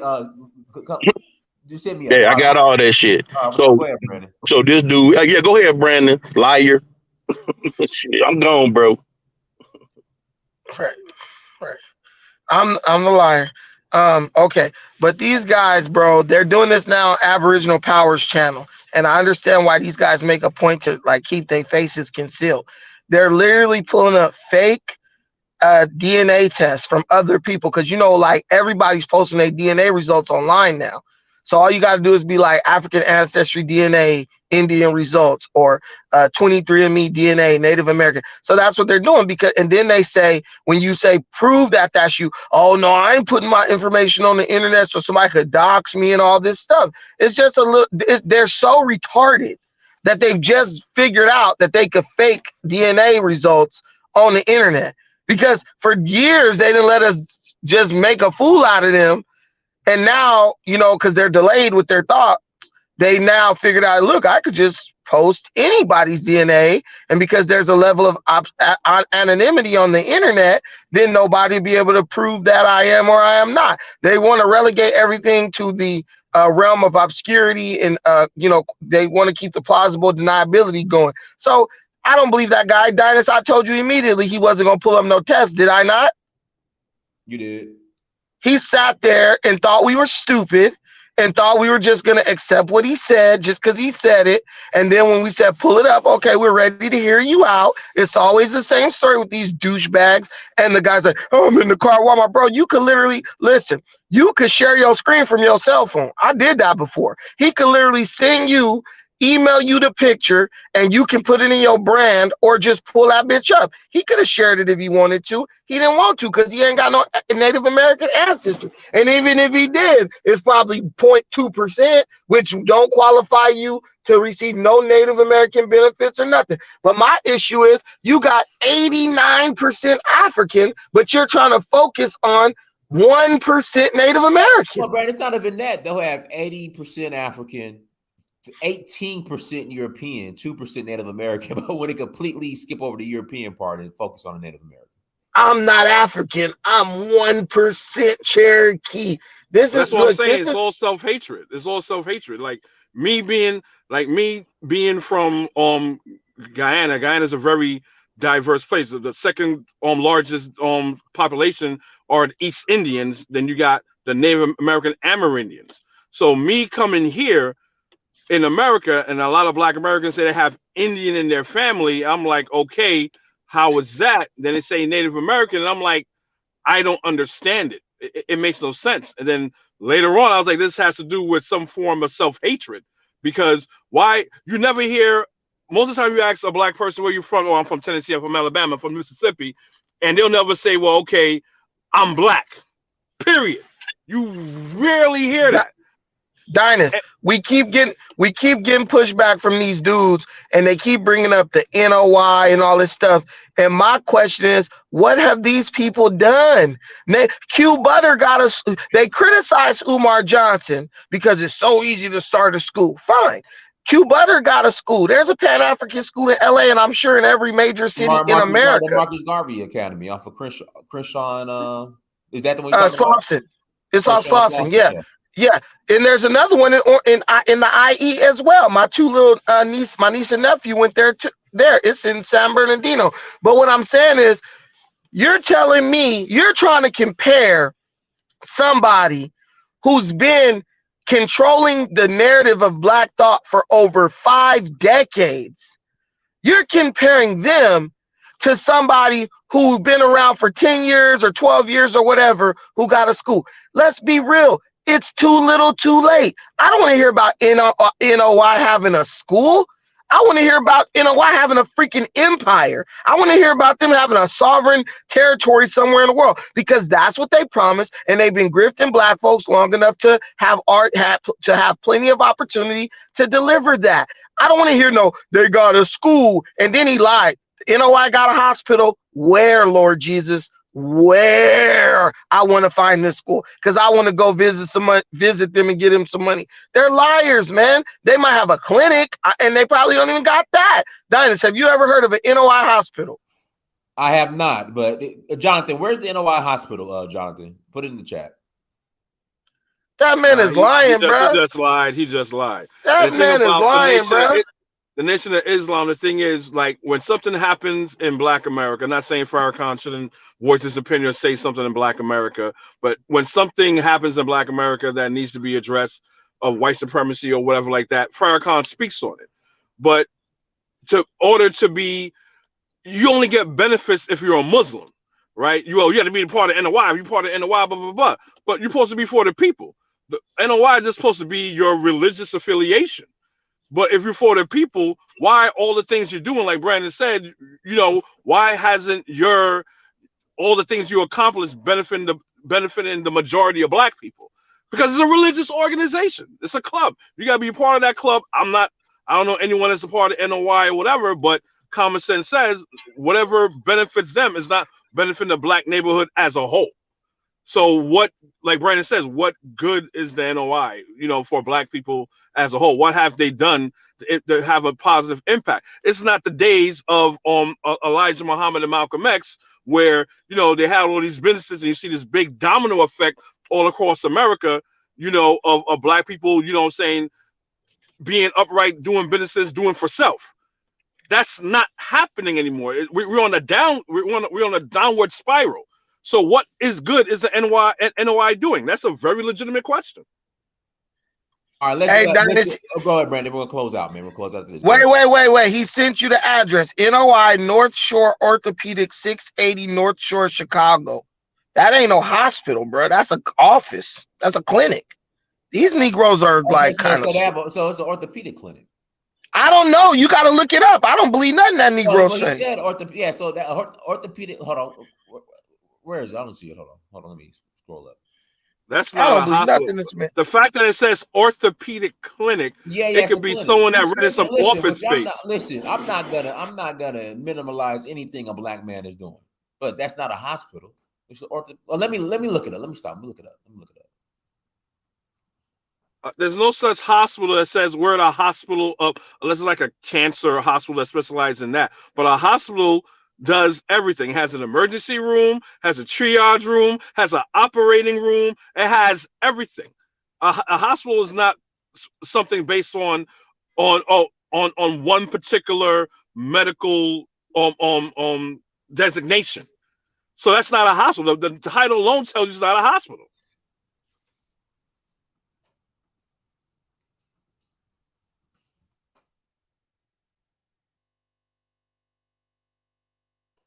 Hold on 1 second. I'm just pulling it up. I think Brandon fell off. Yeah, I'm just trying to pull it up real quick. Hold on, then we're gonna close out. I just want to see it. Now, while you do that, don't want to have dead air. But basically, what you were saying, Dias, is actually correct. The fact it boggles the mind that. So, whoa. Okay, so Jonathan, bro. So the NOI stands for it doesn't stand for Nation of Islam. It stands for North Shore Orthopedic Institute. That's what the NOI stands for, brother.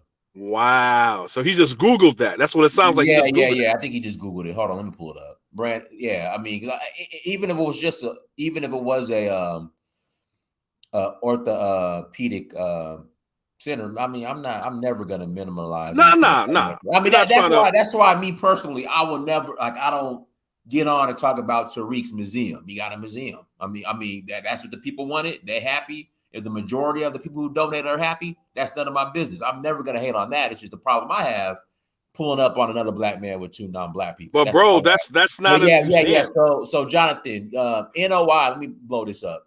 So NOI stands for North Shore Orthopedic Institute. So it's not Nation of Islam, Jonathan. That's very disingenuous of him. Yeah, Jonathan, that's a disingenuous, bro. But yeah, it's right here. We're gonna leave it right here, guys. So North Shore. So for Jonathan and guys, this is Jonathan probably just made a mistake. He that's might extremely coincidental to make a mistake. Yeah, because Jonathan seems like a very intelligent guy, so he might have just made a mistake. So NOI stands for North Shore Orthopedic Institute, not Nation of Islam. So that's what it was, Jonathan. So for future reference, when you try to drop the mic on us, that's what it stands for. But the thing about it is that the Nation of Islam, with all the money it got since when Gaddafi gave Farrakhan that money, millions of dollars and stuff like that, I think they have the funds to at least build a hospital or at least get someone like a partner, you know what I'm saying, to fund them the rest of the money. I feel that is something that's very possible for them to do, but they're not doing it.